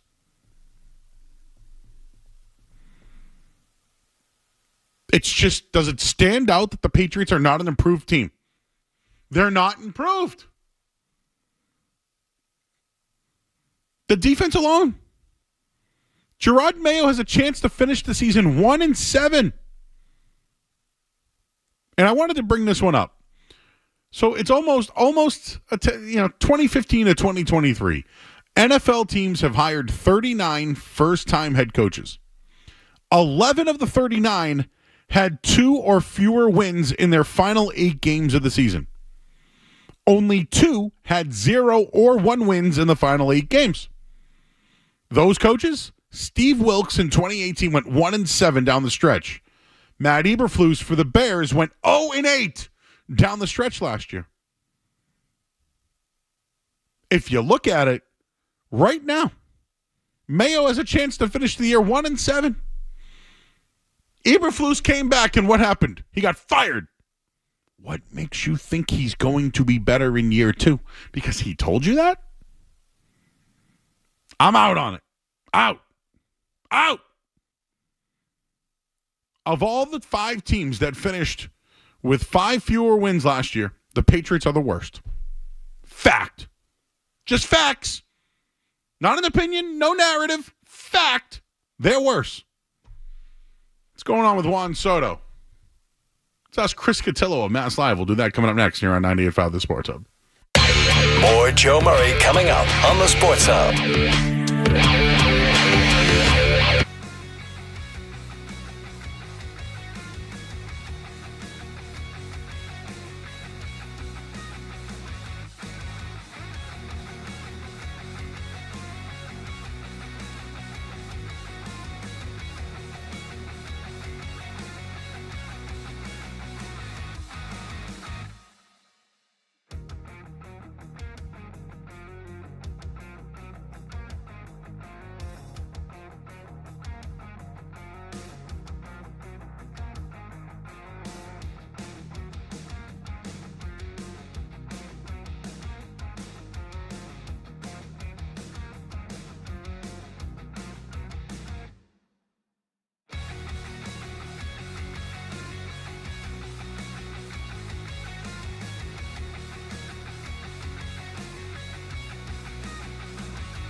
All right, back here at 98.5 The Sports Hub. I'm Joe Murray. Full show tonight. We're here until 10 o'clock. Done a lot of Patriot stuff. We kicked around some basketball notes. Of course, there's a lot going on with the Juan Soto discussion. And why not go to the Volkswagen Dealers Expert Hotline right now and welcome in Chris Cotillo. He is of the co-host of the Fenway Rundown podcast, of course, which everybody does love, and, of course, Mass Live. Chris, what are you, traveling, bro? I'm home. Just got home. I was boots on the ground in Chapel Hill to see if Belichick was down there or not, but I'm back. Well, do you have any sources for us? Because it's been confirmed today that Bill Belichick did interview for the North Carolina football job. Any insight and any take on that one? Yeah, it seems like he's not really going to be in consideration. Our Karen Garigian put that out today, that it was more of a cosmetic thing for both sides. All the Carolina sites I subscribe to have said that it's probably, they're probably looking at Tulane's coach or Georgia's defensive coordinator or Campbell from Iowa State, and that, Belichick is not really the top candidate. So kind of interesting. I mean, for me, it's like the crossover event of all time. I'm all in, but I don't think it sounds that realistic. But the fact that he interviewed, I think it's putting North Carolina football on the map, which a perennial 6-6 team. We don't usually get there. Well, that's what I was going to mention. I mean, this is the greatest head coach in NFL history, interviewing at UNC. Now, with everything that's happening in college sports, realistically, North Carolina is only a quarterback and a coach away from being in the ACC championship game, right? I mean, Miami did it with Cam Ward this year, not to mention all the money from the basketball program that comes in. And Clemson's taking a step back because they don't believe in the portal and everything else. I know Belichick's not going to go there. I get it. But this is a serious rub for North Carolina. Like, interviewing a guy like him, you mentioned Tulane's coach, he's great. If they can get any name like that, that's great. But with the portal and everything with NILs, there's money to spend at North Carolina. And although a basketball school, and not to mention all the other sports that they're great at, they should have money to get a quarterback and a coach. Yeah, well, look, they've had a Hall of Fame coach, a national champion for the last 5-6 years. He had under him, 2 NFL quarterbacks, obviously May, but Sam Howell was really good there before. And, their best year under all that was 9 wins. So there's a curse that only alums and fans can really appreciate, despite how it looks on paper sometimes. But, like I said, just the whole Belichick thing, my dad and I have been talking about it for a couple of days. Like, no way he'd actually interview. No way they'd actually consider it. And I was on the flight today and saw 18 texts all of a sudden when that broke. I thought Soto had signed when I woke up from a little nap in the middle of the sky, but it was that. So definitely funny to see. Drake May was in attendance at the Alabama game last night. Do you think it's possible that Drake May and Bill Belichick were on the campus at the same time? I don't know. I mean, again, I was there, so I did see Drake May. He was on the video board. That was the best part of that game because they get kind of smoked by Alabama. But it was no Belichick in sight, but May definitely was there. All right, I'll lay off the North Carolina stuff, even though I think this is a really good rub for them. This is good for them. I think this could go a long way for their football program. But I know your colleague, Sean McAdam, he's making moves and making big news just regarding potentially Scott Boras and Juan Soto having a meeting with the Red Sox. What is the latest update when it comes to Juan Soto and his free agency? It's, I think, kind of, the same it's been for the last couple of days. I don't think that him and Scott Boras and that team wants to, stall this any longer than they, pretty much have. Not that they've stalled it, really. They've gone through the process kind of quickly. They're not drawing it out. But, teams want to know the resolution here because the teams that don't get them, obviously, are going to have a lot of money to spend on other guys in the free agent market, some of them being Boras clients, Corbin Burns being the biggest name there. So the Mets, the Yankees, Red Sox, Blue Jays, Dodgers, they all kind of want to know. And Soto, obviously, at a certain point, they're going to be taking final offers. I think that's underway. And what Sean reported today is there weren't, plans for more meetings and more conversations like the formal sit down they had in Southern California the other day. A lot of these things happen on Zoom now, but partially I guess that's because, everybody in baseball from every side is going to be traveling to Dallas for the winter meetings. People are going to be going either Saturday or Sunday. So there's no more, big time in-person meetings happening in California. Alex Spear at the Globe today wrote that the Red Sox requested, kind of a one more meeting to talk about what is the number that it's going to take. I think people read into that a little bit too much. Like every team involved is doing the exact same thing. They want to know what the number is going to be. So it's not the Red Sox saying like, oh, we're going to have this meeting and you're not walking out of it without signing with us. That's not really how these things work, because whatever the Red Sox offer, they can go back to the Mets and get, $50 million on top of that, whatever Steve Cohen's willing to do to get crazy. So, I mean, there's so much interest in this and there's so much, intrigue about the process. I just think, we've known that the price is going to be sky high and that these 5 teams are, 4.5, if you want to count the Dodgers as half in, like we've known that that's the case now for 2-3 weeks.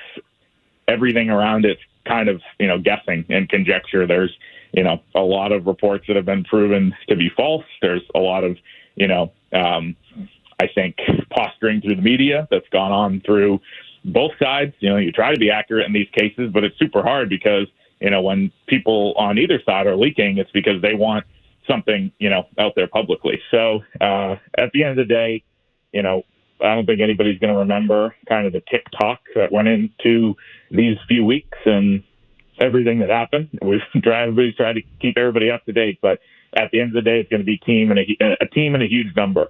And I expect that decision to be made here, probably in the next 3 or 4 days. We're definitely on high alert when it comes to, trying to figure out where he's going. And then I think the avalanche after that is going to be interesting.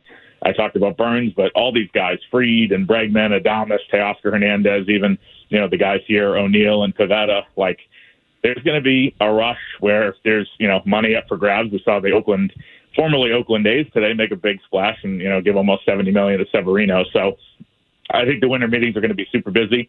It's always a fun time of year, but, it's just at this point, it's like, he can take his time in making his decision, but the play-by-play, to me, even as someone who's tried to cover it all, is like getting old. And I think fans feel the same way, too.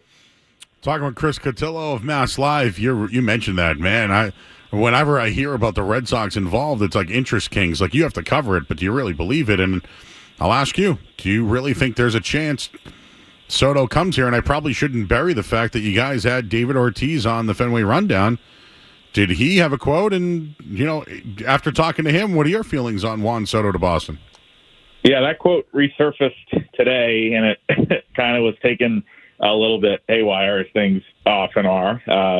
That he just said, we asked him, what would your elevator pitch be, to Soto? And he basically said that he'd have, his godfather, David Ortiz, in his corner and, all the Dominican history. We had that interview was like 3 weeks ago now. So, but people were surfacing it today, making it seem like Ortiz was saying that he had gotten a confirmation or something.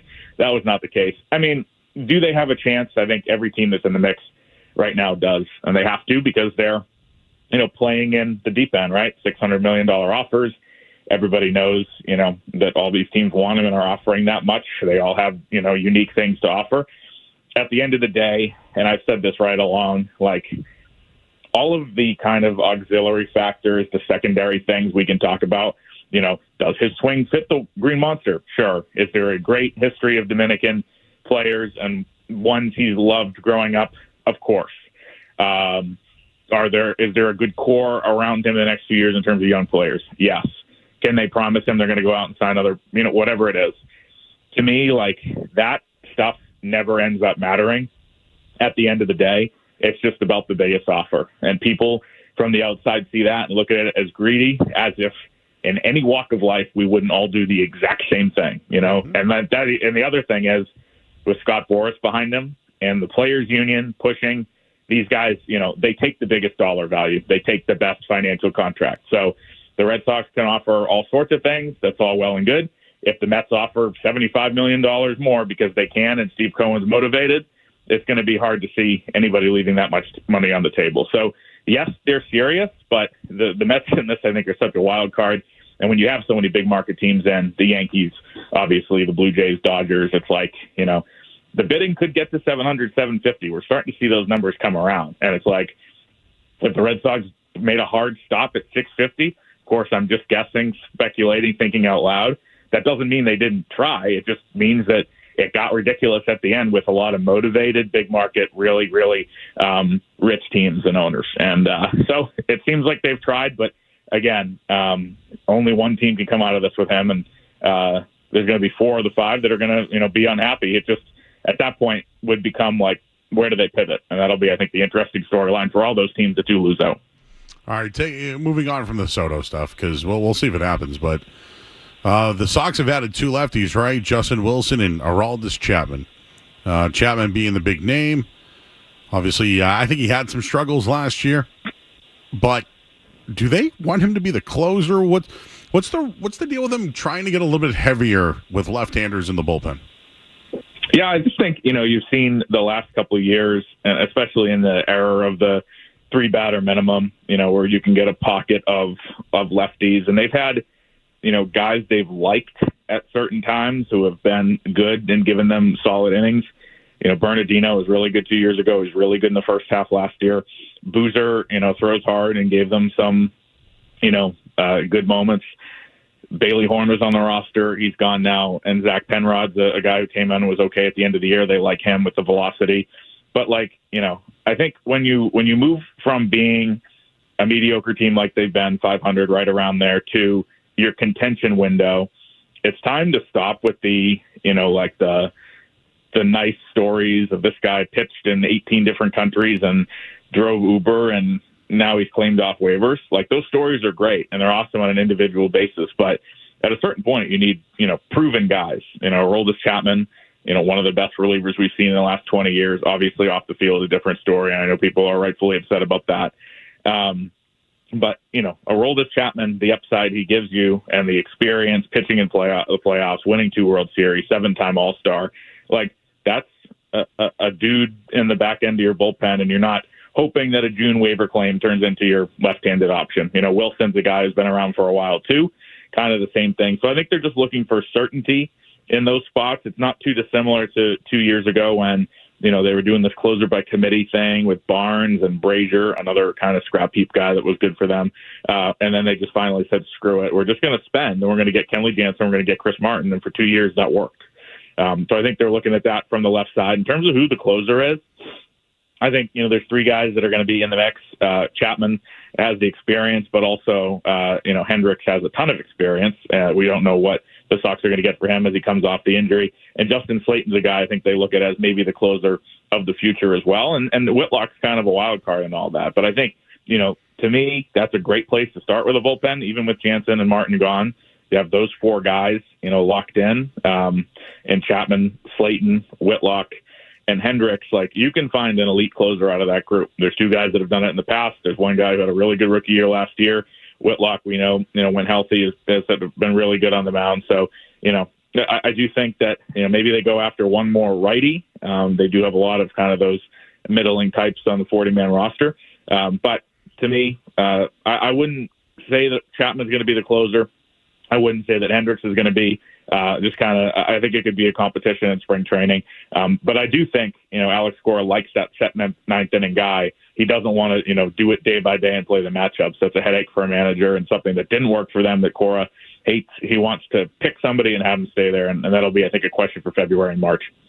Just going through the starting 5, I always write down, early, mid-season, before the season starts, but I have Bayo, Houck, Giolito, Fitz, Criswell, potentially Pivetta. They got to get better than that, right? Crawford's a big piece of that too. Crawford's in there, yeah. Yeah. I think you look at their rotation and they have a lot of guys who project as 3s.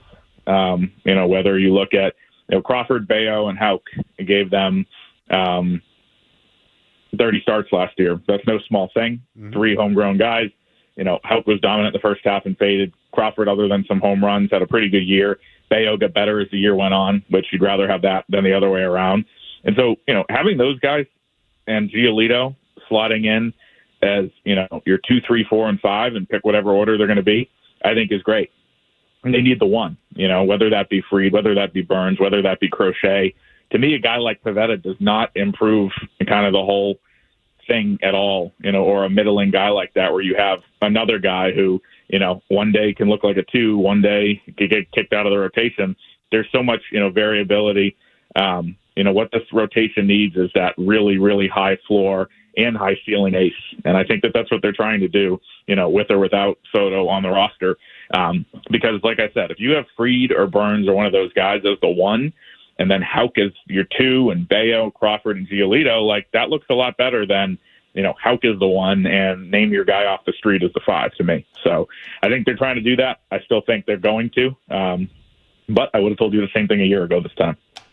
All right, great job, Chris. I'm all caught up on the Red Sox now. I am. Yeah, and the UNC stuff, which to me is perhaps more important. It's like so close to home for you, It is. Everything's coming together. That's what happened today. We were like, hey, maybe we should have Chris Cotillo on. And then we texted you, and then you said, let's do it. Yeah, so it's so many crossovers, Drake May. The moon's aligned, Exactly. All right, Chris, appreciate the time, man. Check out all of Chris's work, Mass Live. Don't forget, he does the podcast as well with his colleague, Sean McAdam, and you guys got a ton of great coverage over there at Mass Live. So appreciate your time, Chris. We'll catch up down the line, bud. Sounds good, Joe. Thanks. Yeah, you got it. He's Chris Cotillo, everybody. North Carolina's finest. Did not see Belichick with Drake May, though. All right, take a quick break. Can we crap on the Lakers again? Let's do that. Crap all over the Lakers. Coming up next on the Sports Hub. Sports Hub headlines. Football. We all love football. While the Lions have a 7-0 lead right now over the Green Bay Packers. David Montgomery with a touchdown run into this one. 6:38 to go in the first. Jahmyr Gibbs now with a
I watch it. Bothers me. Anyways, the score of the game right now, 7-0 Lions. 3:50 to go in the first. Once I turn the game on, I'll probably start giving live play-by-play, which tentatively I have done. So everybody, you all know J.J. Redick, who was on this radio station a year ago for ABC working the finals. He called into Felger and Maz, and, well, I thought he was a jerk. I'd use another term, which is in his name, but I'll just leave it at that. But he really, really was spinning the math equation and like, yeah, the best team will win and that kind of crap. So was it pompous and condescending? Absolutely. This is a guy that has never coached in his life. Now, I thought he was a nice little two-guard who could shoot the three, who got better as his career went on. And maybe he's a smart guy, and maybe that's one of his biggest problems is that he is smart, and he is the smartest guy in the room. Remember, most people who are smart, I'm not one of them. But when people are smart, they let you know it. That's why I at least say I'm Coach Joe on the couch, because that's where I am. J.J. Redick was in the booth calling games and is now the head coach of the L.A. Lakers, one of the greatest franchises of all time, and he's coaching LeBron James. I mean, guys, they drafted LeBron James as a kid.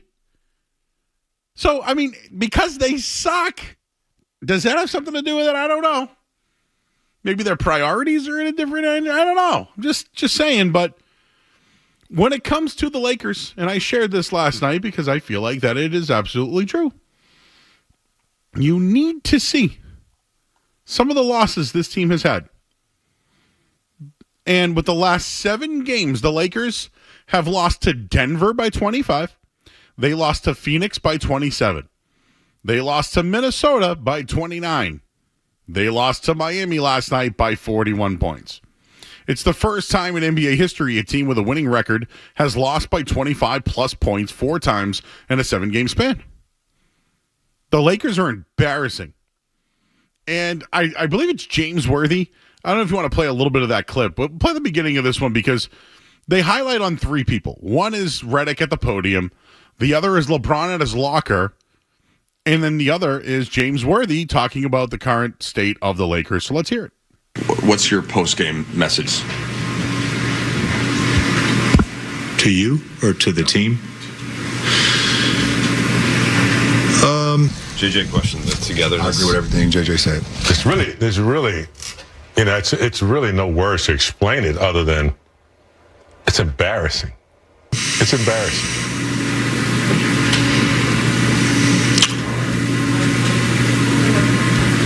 It's unacceptable on the effort part. So the silence you're hearing in between is them. Nick Gelso put this out, CLNS. Great work by him. They're intercutting Worthy complaining about how bad the team is, and then it's just J.J. Redick sitting at the podium with like his head down, making like in silence. Like tongue clicking noises. Me like huffing and puffing. Yes. Sighs and. Together. I agree with everything JJ said. He already talked to y'all? Whatever he said. Cool. I mean, they need to get on the bus tonight and get some White Castle burgers and drive to Atlanta. And they need to think about who they are and what they need to do because what they're doing right now ain't even close to Laker basketball. Not even close. It's embarrassing. I'm embarrassed. We're all embarrassed. It's not a game that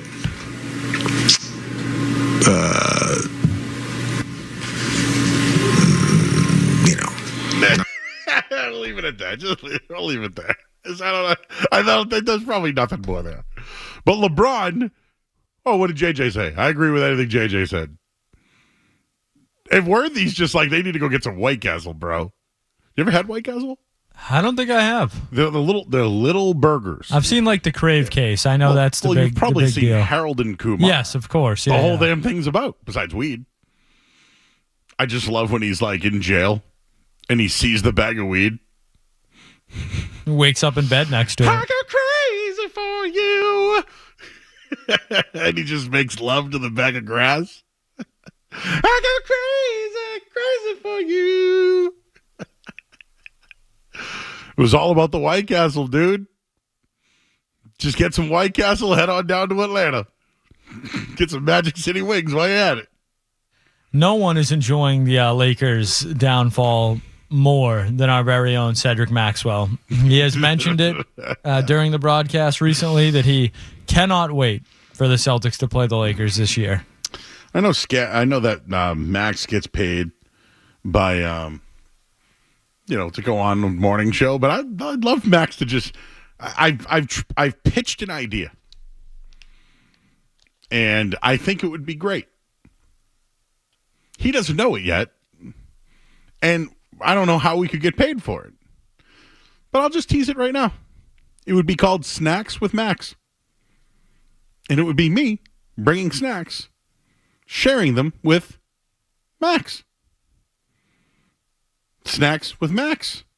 The only thing Max loves more than snacks is getting paid. So that's our one issue there. No, but what I would do is I'd put the Wildlife Channel on. I would bring I'd bring like Joe favorite snacks, and then I would just let Max eat the snacks, which is be brought to you by blank. So if you want to get involved with Snacks with Max, Joe Murray at 985thesportshub.com. Speaking of that, we get the musings. And by the way, I just should share that JJ Redick, this is laughable, right? The Lakers hired a guy the Lakers have hired a guy who's never been a coach. One of the greatest basketball teams of all time hired a guy who's never been a coach. How's it working out for you? Experience matters, I feel like, in life. Anyways, we got the musings next on the Sports Hub. My question to you is, will people in Boston be happy if they win? You're listening to Joe Murray on 98.5.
You want a random take? Murray's got all sorts on stuff in the world unrelated to sports. So sit back, relax, and get your mind in the game and listen to the words of a grown man complaining.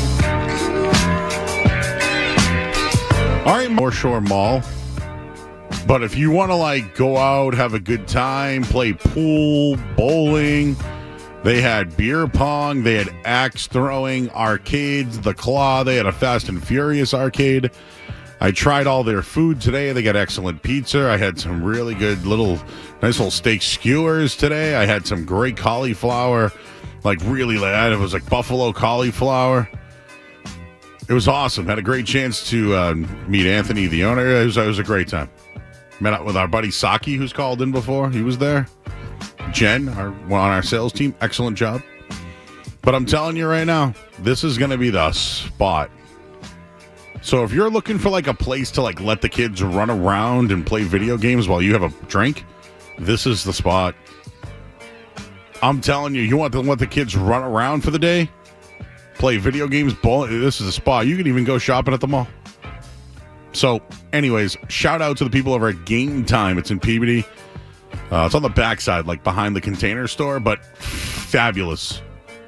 And hoping to have them as a new contributor here to 98.5 The Sports Hub. And one of our partners. So excellent place. You got to check it out. It was awesome.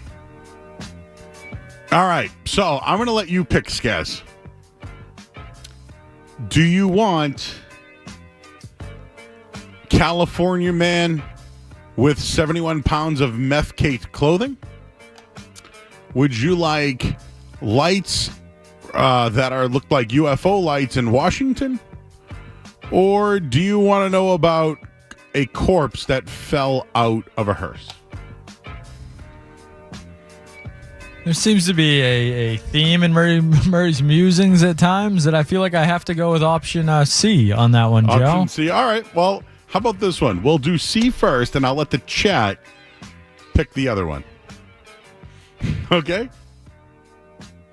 So, Skaz sent this one to me today. This was in Warsaw, Poland. A funeral home in Poland issued an unusual apology on Saturday after a corpse that was transporting fell out of a hearse and into traffic. Polish media reported that a man was driving down a street Friday in Stalowa Wola, a city in southeastern Poland, when he first saw a sheet on his car window. When the sheet slid down, he saw a body lying on the road. For a moment, the driver feared that he had hit a person. I'm sorry. I'm laughing, but it's funny. Local media published an image of the corpse lying on the white striped pedestrian crossing where it tumbled out of a hearse. The company transporting the corpse, Hayes Funeral Service, issued a statement Saturday taking responsibility for the incident and blaming a technical failure of the hearse. Okay, real quick. Technical failure.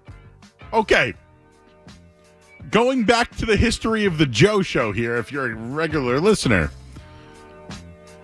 we've learned that when a body goes to see the Undertaker and to the place, first step is we've learned that some people are not dead. So, my take would be embalm. Here's the deal. When someone dies, embalm them. Yes. Yes. Take out all their guts. I don't want any dead farts or anything. I want these things dead and gutted. You need to find out. You need to make sure these people are dead. That's number one. Okay? Because we've had instances. You notice none of these are in the United States? How the hell is a person put in a casket and still alive? You missed the freak out part because I did freak out after I said it. You don't have to find it. But anyways, all these are in different places. They're not in the United States. So I'm wondering, what's a technical failure now? You've embalmed the body, right? You've embalmed the body. Or did it go from the street to the hearse? Is that... what was the operation here? What was the technical failure? The company transporting the corpse has a statement. It is with deep regret that we inform you that as a result of an unexpected technical failure of the electric tailgate lock in the hearse during the transport of the body of the deceased, an unfortunate event occurred which does not reflect the high standards of our company and deep empathy towards the families of the deceased and the respect we always show to the deceased. They wrote that in a statement on the website. It apologized. Dude, I would freak out. You hear that? Freak out. I would freak out if I went to somebody I love's wake and they're knocking. It's true. It happened. I'd fall over and freak and never be the same ever again. Never. I told you. Where was that? India? There was a person still alive in the casket. And that is unacceptable to me.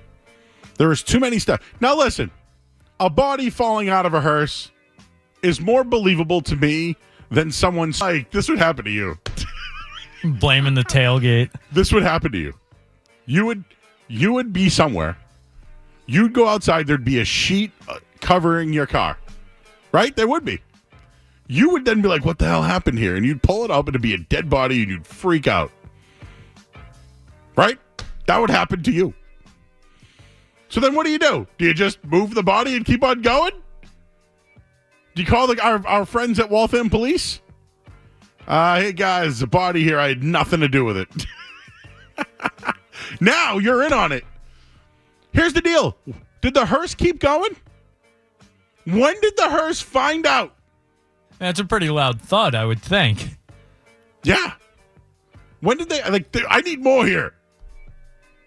There's not enough here. I need more. I think we've confirmed that the body was dead, though. The body was... Step one. Step one, complete. All right, that's one. I asked the chat what they would like to hear, and I guess they want the meth. So let's do the meth. I saw this one on like Thanksgiving Eve or whatever. A California man tried to fly from LAX with 71 pounds of meth-caked clothing, including cow pajama onesies.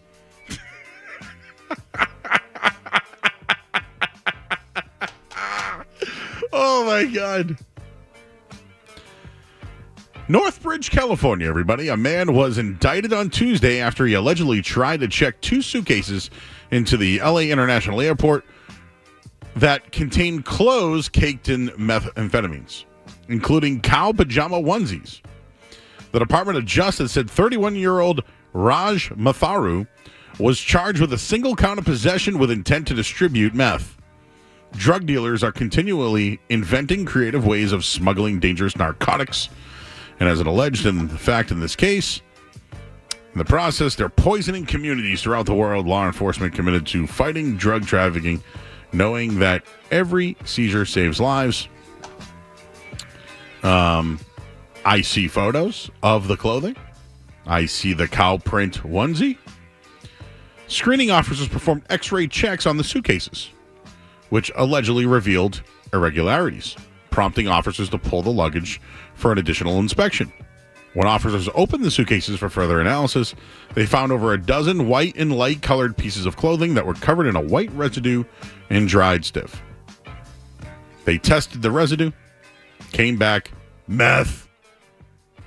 Flight to Australia. I would imagine international. You're going to another country. Yeah, you're getting 10 years for that one. Yep. But like that's your creative way. A cow onesie. You're telling me 71 pounds. You're out on the cow onesie. Like, what if like you ever see what's the movie A Christmas Story? Right? You know the auntie gives them like the bunny suit. You know, like the pink bunny.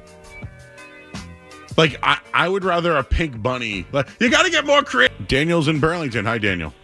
Hey, Joe. I just wanted to piggyback on that great take about game time. So these guys are not rookies. So I know Anthony Dakota. I know all the Dakotases. Yep. So if you know Rain and you know Town Line, these guys do it right. They're not rookies.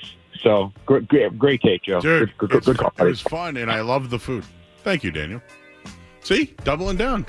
No, dude, this place fan. These guys, we broadcast here. I got to get you there. We got to get Skaz on the North Shore. sounds like a tale. I'll save the other story, which was about UFOs, for Monday. How's that sound? Haven't done birthdays in a while. Today is December 5th. Happy birthday to, well, let's start off with a big one. Johnny Resnick of the Goo Goo Dolls. Are you a Goo Goo Dolls fan? I don't know if I'd call that a big one. You don't think Johnny Resnick's big? He's big-ish. I want to wake up where you are. Burn, burn, burn, burn. What do you think is their, like, biggest song? I think Name is their biggest song. Iris, is that? I feel like that's a big one. because that was from a movie. And I don't want the world to see me. Yeah, that's a big one. I feel like Slide's bigger for some reason. So why don't you slide? Anyways, he's 59 and he's had a lot of work done, you can tell. Comedian Margaret Cho, 56 years old today. Actress Paula Patton, 49 years old today.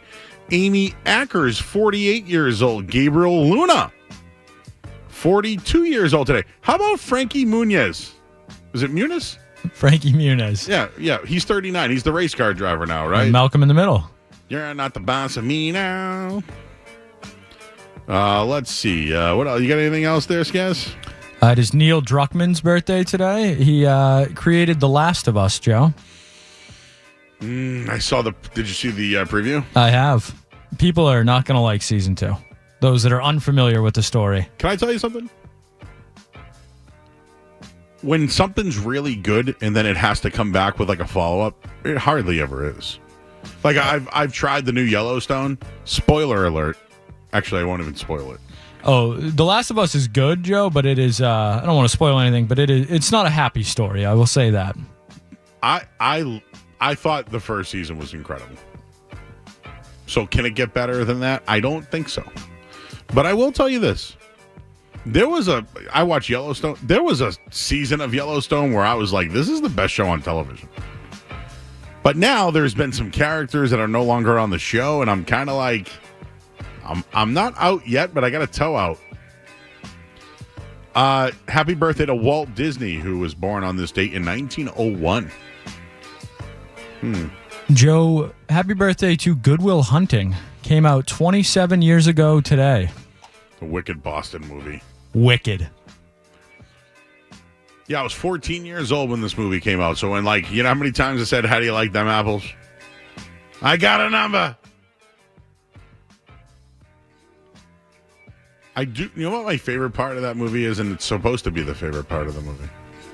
is when Ben Affleck says, "Hey man, the next time I come to your house, I pray every day you're not there. Just you got to go better yourself." NBA player Josh Smith. Oh, he was a nice little player.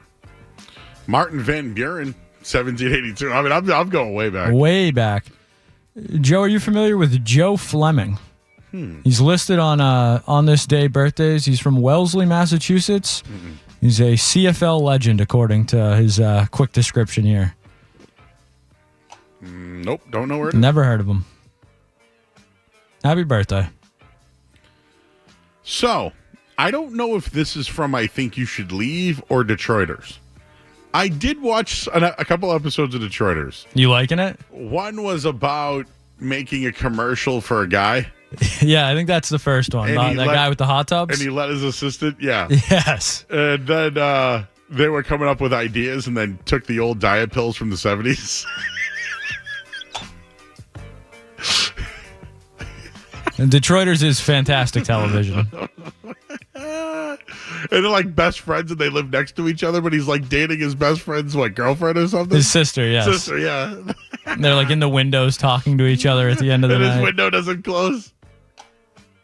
Okay, so what was the coffin flop? That was I Think You Should Leave. Corn Cob TV. So. We basically had a coffin flop. We had a coffin flop. Oh, man. All right. I think we've had enough musings.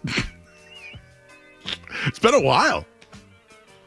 It's now funny. I am now, when I see a story, Skaz, and I don't want anyone to know, I hide it. But there was one the other day that I sent you. I can't find it, but it was about, we talked about the Poo-seum recently. It's a museum about poo. Well, there's an actual dinosaur poo museum as well. True story. Facts. WBZ-FM and HD Boston. Patriots! From the opening kickoff to the final play. Touchdown! Your home of the pass. 98.5. The Beasley Media Group Station. Sports Hub headlines. All right, Bill Belichick interviewed with the University of North Carolina today for the job. Not expected to get it, but he did interview, though. Lions up 10-0 right now. 7 minutes to go in the second quarter over the Packers. Red Sox still in the mix for Juan Soto. It's unknown if a meeting has been or will be granted, but they have requested a meeting with Scott Boras. And the Celtics take on the Bucks tomorrow. Milwaukee will have Chris Middleton for the first time this season. Headlines are brought to you by Safety Insurance, providing comprehensive coverage for your auto, home, and business. Ask your independent agent about safety. I'm Joe Murray. Boston, the greatest sports town in America. We have a farm. I have about 200 pigs here. We got to spill beers on each other without worrying about spilling beers on people. Boston's home for sports. 98.5, the Sports Hub. There are three teams I'm going to give you. Jacksonville, number one. He would have essentially full operating control there because of the owner in Shad Khan.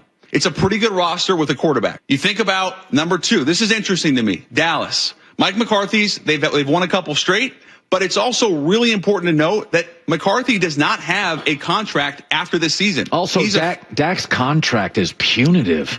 Yeah, absolutely. And if Bill were to go to Dallas, let's say they move on from McCarthy, they say, we're not going to bring you back. Bill has a very good relationship with both Steven and Jerry Jones. So even if he doesn't have the same level of control that he had in Jacksonville, that he would have enough of a relationship predicated on trust where he could say, I like what you did here. Let's do this differently here. And Bill likes Dak. He likes Dak. Number three, Tampa Bay. Now they're tied for first right now, but if they don't make the playoffs and should they move on from Todd Bowles, Belichick was with Jason Light, the Bucs GM in Tampa. Yeah. And he really liked Baker Mayfield coming out of the draft. In fact, there were rumblings that Bill was going to move up for Baker, but eventually Baker goes one and that became out of the question. But if you think about the Bucs job, Tampa, Dallas, and I would even argue Jacksonville, with the right coach, are competitive teams.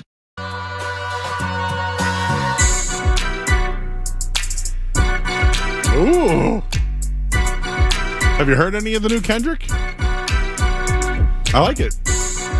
Some Luther Vandross on there. Back here, 98.5 The Sports Hub. I'm Joe Murray. That was Jordan Schultz. On with Colin Cowherd, mentioned that there are 3 teams that Bill Belichick would be interested in. Jaguars, Cowboys, Bucks. Here's why I would eliminate the Bucks. I think Todd Bowles is a really good coach. I do. I think he's a great defensive coach, but I think he now is a head coach. I think he knows how to be a team, run a team, and let guys kind of do their thing, have a scheme in place, and run a system. If the Bucks were to move on from Todd Bowles, I think they'd go Liam Cohen. I do. Like, I don't think you'd go from Bowles to Belichick. I think Bowles has done a really good job. I do. And I think Liam Cohen is a guy that's on the rise. Either there or somewhere. And here's the deal, right? If the Bucks did move on from Bowles for Cohen, I would look at it as not so much a lateral move, but a long-term move. Like, I don't know if they bring back Godwin off an injury. I don't know. Can they develop another wide receiver? Like, Mike Evans is locked up. I mean, you're going to have to get someone for Baker Mayfield, so I feel like they'd be right back on track offensively. So I'm eliminating the Bucks, although I like it because of the relationship with Baker Mayfield. I get it.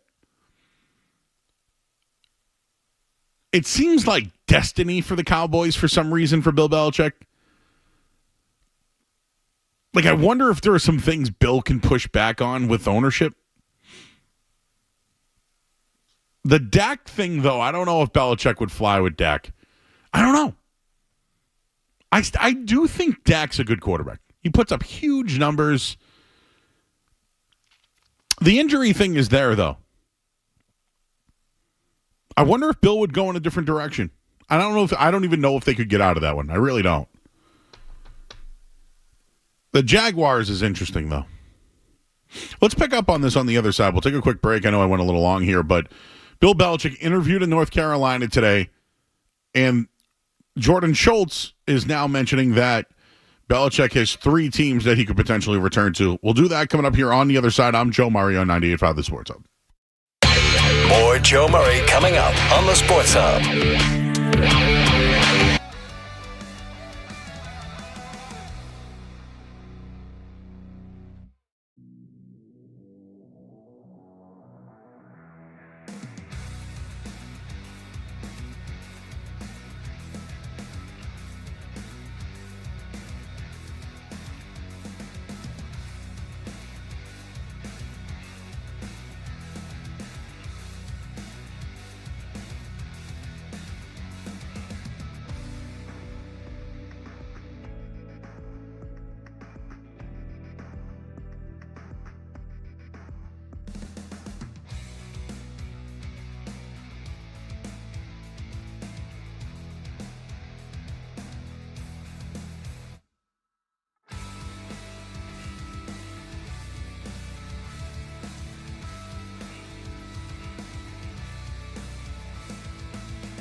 Everybody knows Joe.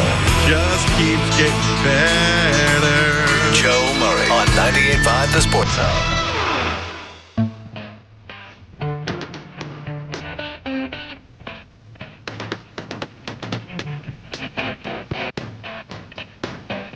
All right, back here at 98.5 The Sports Hub. Ooh, this reminds me of Goodfellas.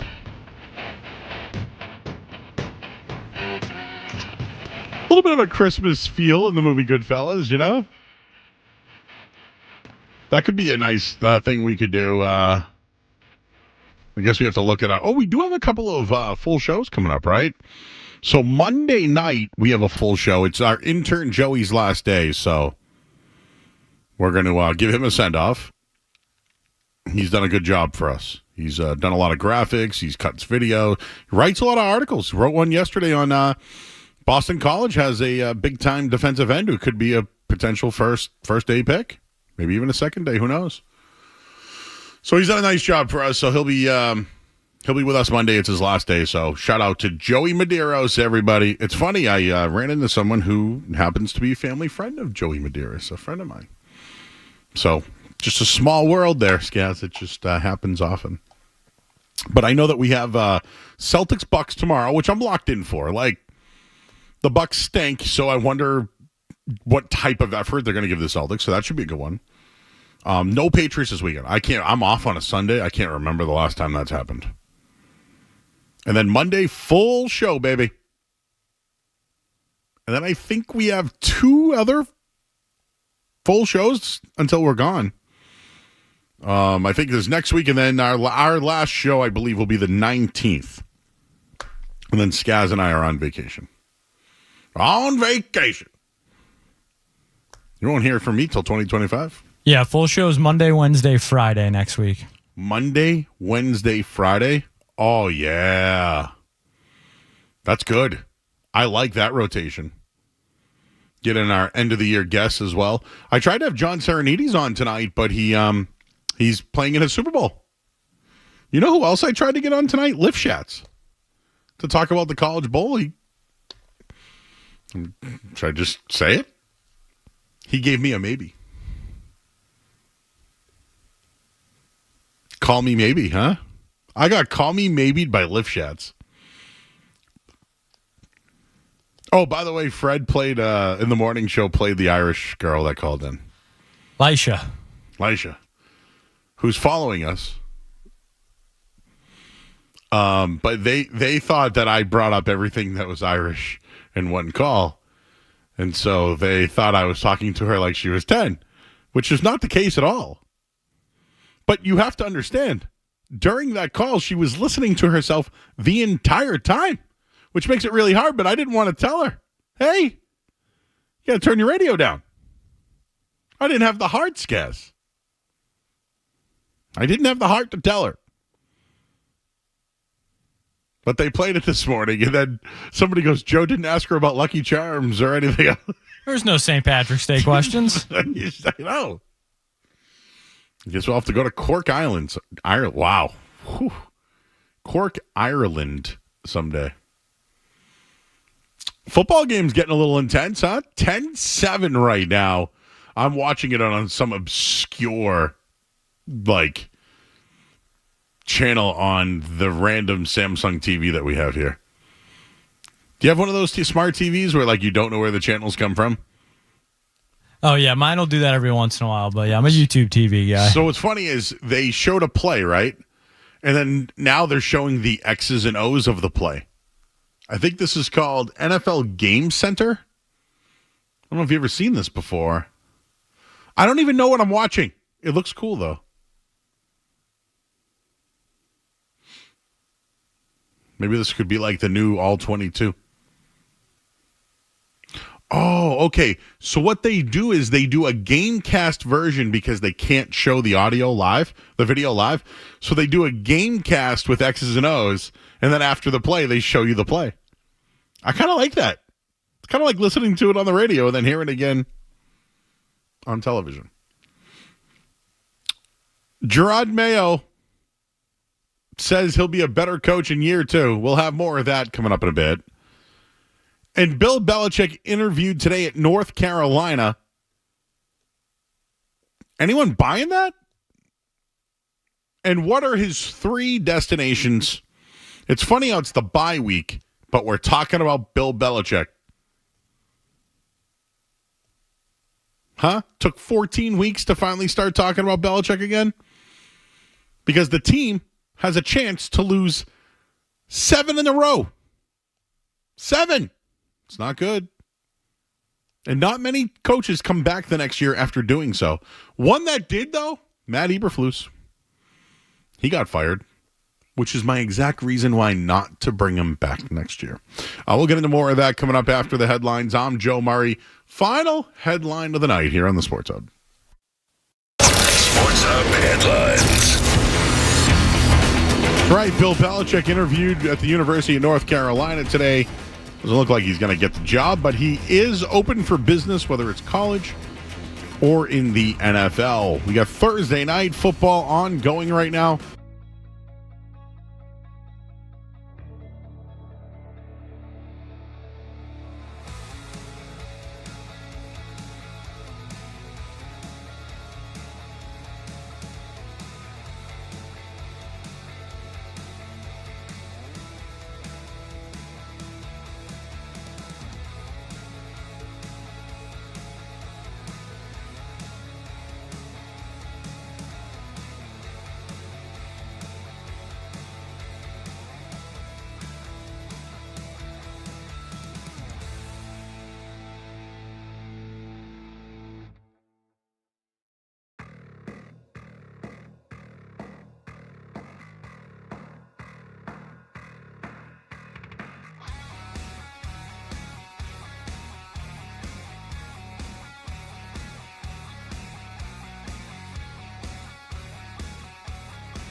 Back here, 98.5, the Sports Hub. Just keeping my eyes on this football game right now. 3rd and 1 from the Green Bay 1. 51 seconds left. Is that right? Okay, maybe I'm behind. I'm watching this weird game center thing. They stopped him. So they're going to go for the field goal or go for it on 4th down? Miss Dan Campbell. What would Gerard Mayo do? Mayo would take the field goal. He'd probably just wait for the half to end and go into the locker room. He would wait for the half to end because he didn't have to make a decision, right? That was Eberflus's move, right? They didn't get the playoff at the end of the game. And then he got fired. I feel like I'm the only one in the city. The only person in the city. And I'm not throwing you into this category, guys, unless you agree with me. The Crafts are only doing themselves a disservice bringing this man back next year. I'm sure they like him. I'm sure they believe in him. But I'm sorry. In the NFL, it's about experience in situational footballs. And dude, I played sports at a low level, but these guys who play at high levels, every time you were in a situation in a practice, you're supposed to stop when a play happens. And you ask everybody, what are you supposed to do here? And I don't think Gerard Mayo has ever been able to have an opportunity to make the right decision. And what I mean by it is every time he makes a decision, it's questioned. He even talked about it. And I don't know if you got that clip back there, guys, but he says that he has like debriefings with the Crafts after the games about decisions. And the Crafts themselves and the fans feel the same way. And when they ask Mayo, he gives his reasoning. Let's hear this thing. Last question before we take a quick break. How does it go after a game? Do they say, why didn't you go for 2? Is it that blunt, or what was the thought process? We always debrief the games, and they're very. They just want to know at least my thought process, and they absolutely, just like the fans, sometimes don't agree with the way that the game is going. You know, obviously when you lose games, the questions are plentiful. Pointed. Very pointed. That's right. Plentiful. That's right. And again, though, as the head coach, like, I have to be able to answer those questions. And my job is not only to protect the coaches, but also protect the players. And that's why I try to take 100% accountability. Why do you need to protect people when you talk ownership about your mistakes or your actions? Hey, why were you in cover 0 here versus Cooper Kupp? Are you covering for DeMarcus Covington? Because I would love an example of why you're in cover 0 against the Rams. It's just to me like to bring this guy back for another year is on the Crafts. The fact that Gerard Mayo is here is on the Crafts. People, I feel like, forget things in this town. Don't forget that the Crafts did a backdoor deal to get Belichick out of here and hire Gerard Mayo without a hiring process. They thought he was the guy. They wanted Belichick out. They had a scheme in place, in writing, through the league, behind Belichick's back. This was the guy they wanted. This guy is not ready. It's not Mayo's fault. He's a nice guy. He's taking accountability. He's trying to do all the right things. I commend him for it. I don't think he's a bad guy. I wonder if he can be a defensive coordinator in the league. I wonder. But he never was with Belichick. Belichick's kid was over Mayo. It's always been known in that locker room. We didn't know. But I think Belichick knew that Mayo was next in line. They did a backdoor deal against Belichick. Kraft will have to admit a mistake. Right there, I don't think it's going to happen. For that reason only. You ran into Drake May. You have your quarterback. You've been failing him for the last 5 weeks. You have 4 more weeks to go. Tell me how Gerard Mayo is building a winning culture when you can't win games. Not many guys finish the season 1-7 and come back next year. And oh, by the way, maybe Skaz, you can get in on this one. I don't want Mike Vrabel. Mike Vrabel has mentioned that he might be interested in the Jets job. Great. Mike Vrabel had A.J. Brown, Derrick Henry, you name them. He had Ryan Tannehill as a quarterback, too. I get it. They went to an AFC, divisional game? But last year, it was bad for Vrabel.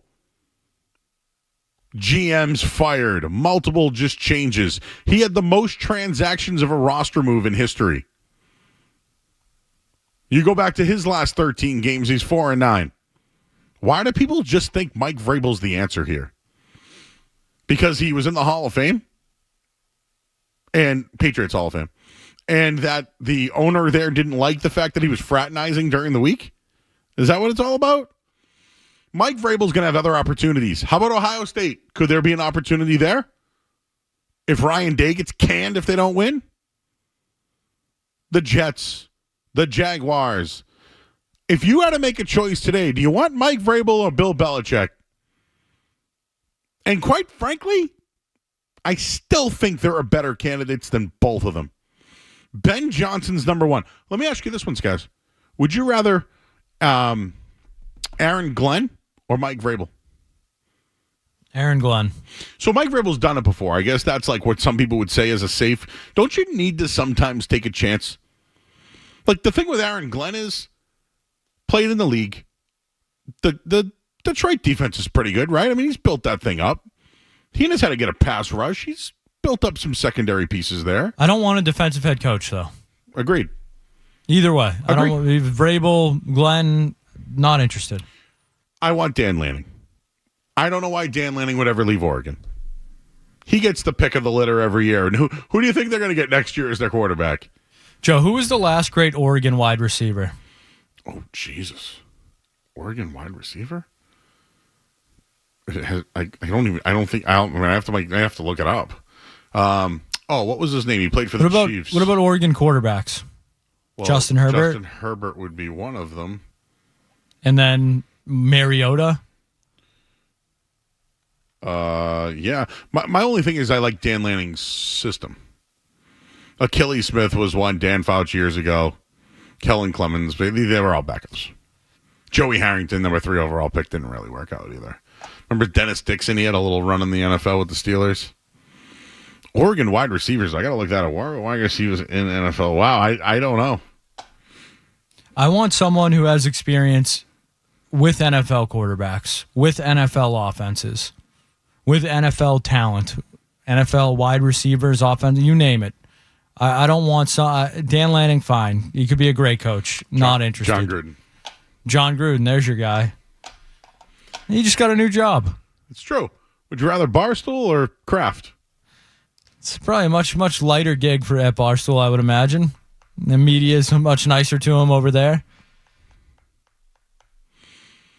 Guys, I wish I could tell you I have the guy. I just know it's not Mayo. I know it's not. Like what, Drake May is going to score 28 points a game, but the defense will give up 31? Or late in the game, they settle for field. Do you know what one thing I've noticed about the Patriots over the last week or two? Why are they taking the ball out of Drake May's hands? Like, Jacoby Brissett has to under center to take Drake May out? You got to let Kendrick Bourne throw a pass?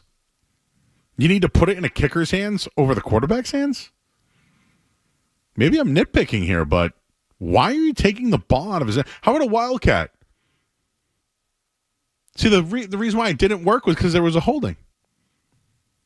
Why are you taking the ball out of Drake May's hands?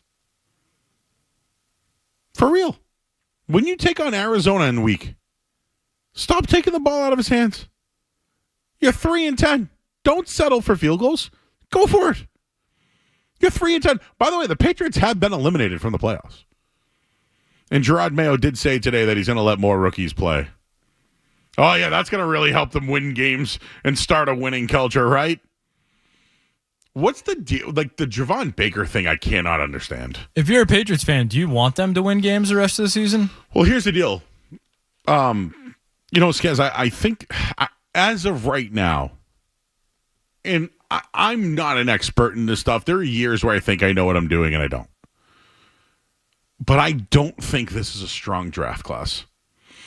Do I think there's like pass rushers and defensive backs and guys that, running backs? I think the running back will be back next year, guys. Like, if you like a running back, take him in the second round. I think the running back is back. Haven't guys proven that, by the way, this year? Saquon Barkley, even Derrick Henry changed. Think of the running backs that changed teams. Joe Mixon is another one, right? The guys who have changed teams have made impacts. I think the running back is back.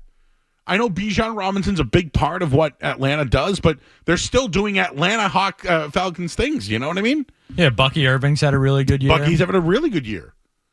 I think Detroit has two of them. Like, they've two guys that they could literally slam into the line whenever they want. And listen, I forgot about Josh Jacobs, right? Leaves the Raiders and goes to Green Bay. I think the running back is back. And if the Patriots need offensive line help, they need long-term offensive line help with comfortable contracts for the team, because you're on a rookie deal. To get a big-time free agent, all it costs is money. I will say this. If Travis Hunter was available at 2 or 3, I'd consider it. But you got to go line. You can't screw this one up. Just like last year, you had to go quarterback. Is Travis Hunter the best cornerback in this draft? So I don't know, but I think he's the best playmaker. Is he the best wide receiver in this draft? I probably would say no. And the thing is, I think he's a better defensive back than a wide receiver. He's going to get drafted as a corner. He's huge. He's a big dude. I thought he was like 5'10". No, but I mean, as far as an outside corner, he's going to cover the tallest corner. He kind of reminds me of Logan Ryan a little bit. He's listed at 6'1". Okay. No, I think he would be the guy that covers like he would cover T. Higgins, right? And Skaz, not for nothing. Don't the Patriots have a need there? Not compared to their offensive line needs and other needs. True. I'm not taking a guy that's a great athlete that's not the best at his position with the top 5 pick. If they took Hunter and put him at corner and waited until the second round, they would lose every top tackle, like they did this year. Unfortunately, if they get the 4th pick, they're taking a tackle, unless they trade down and have a deal in place. But money, if you just spend the money, you can get whoever you want. Imagine that. We'll wrap things up coming up here on the other side. I'm Joe Murray on the Sports Hub. You're listening to Joe Murray on 98.5.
All right, back here in 98.5 The Sports Hub.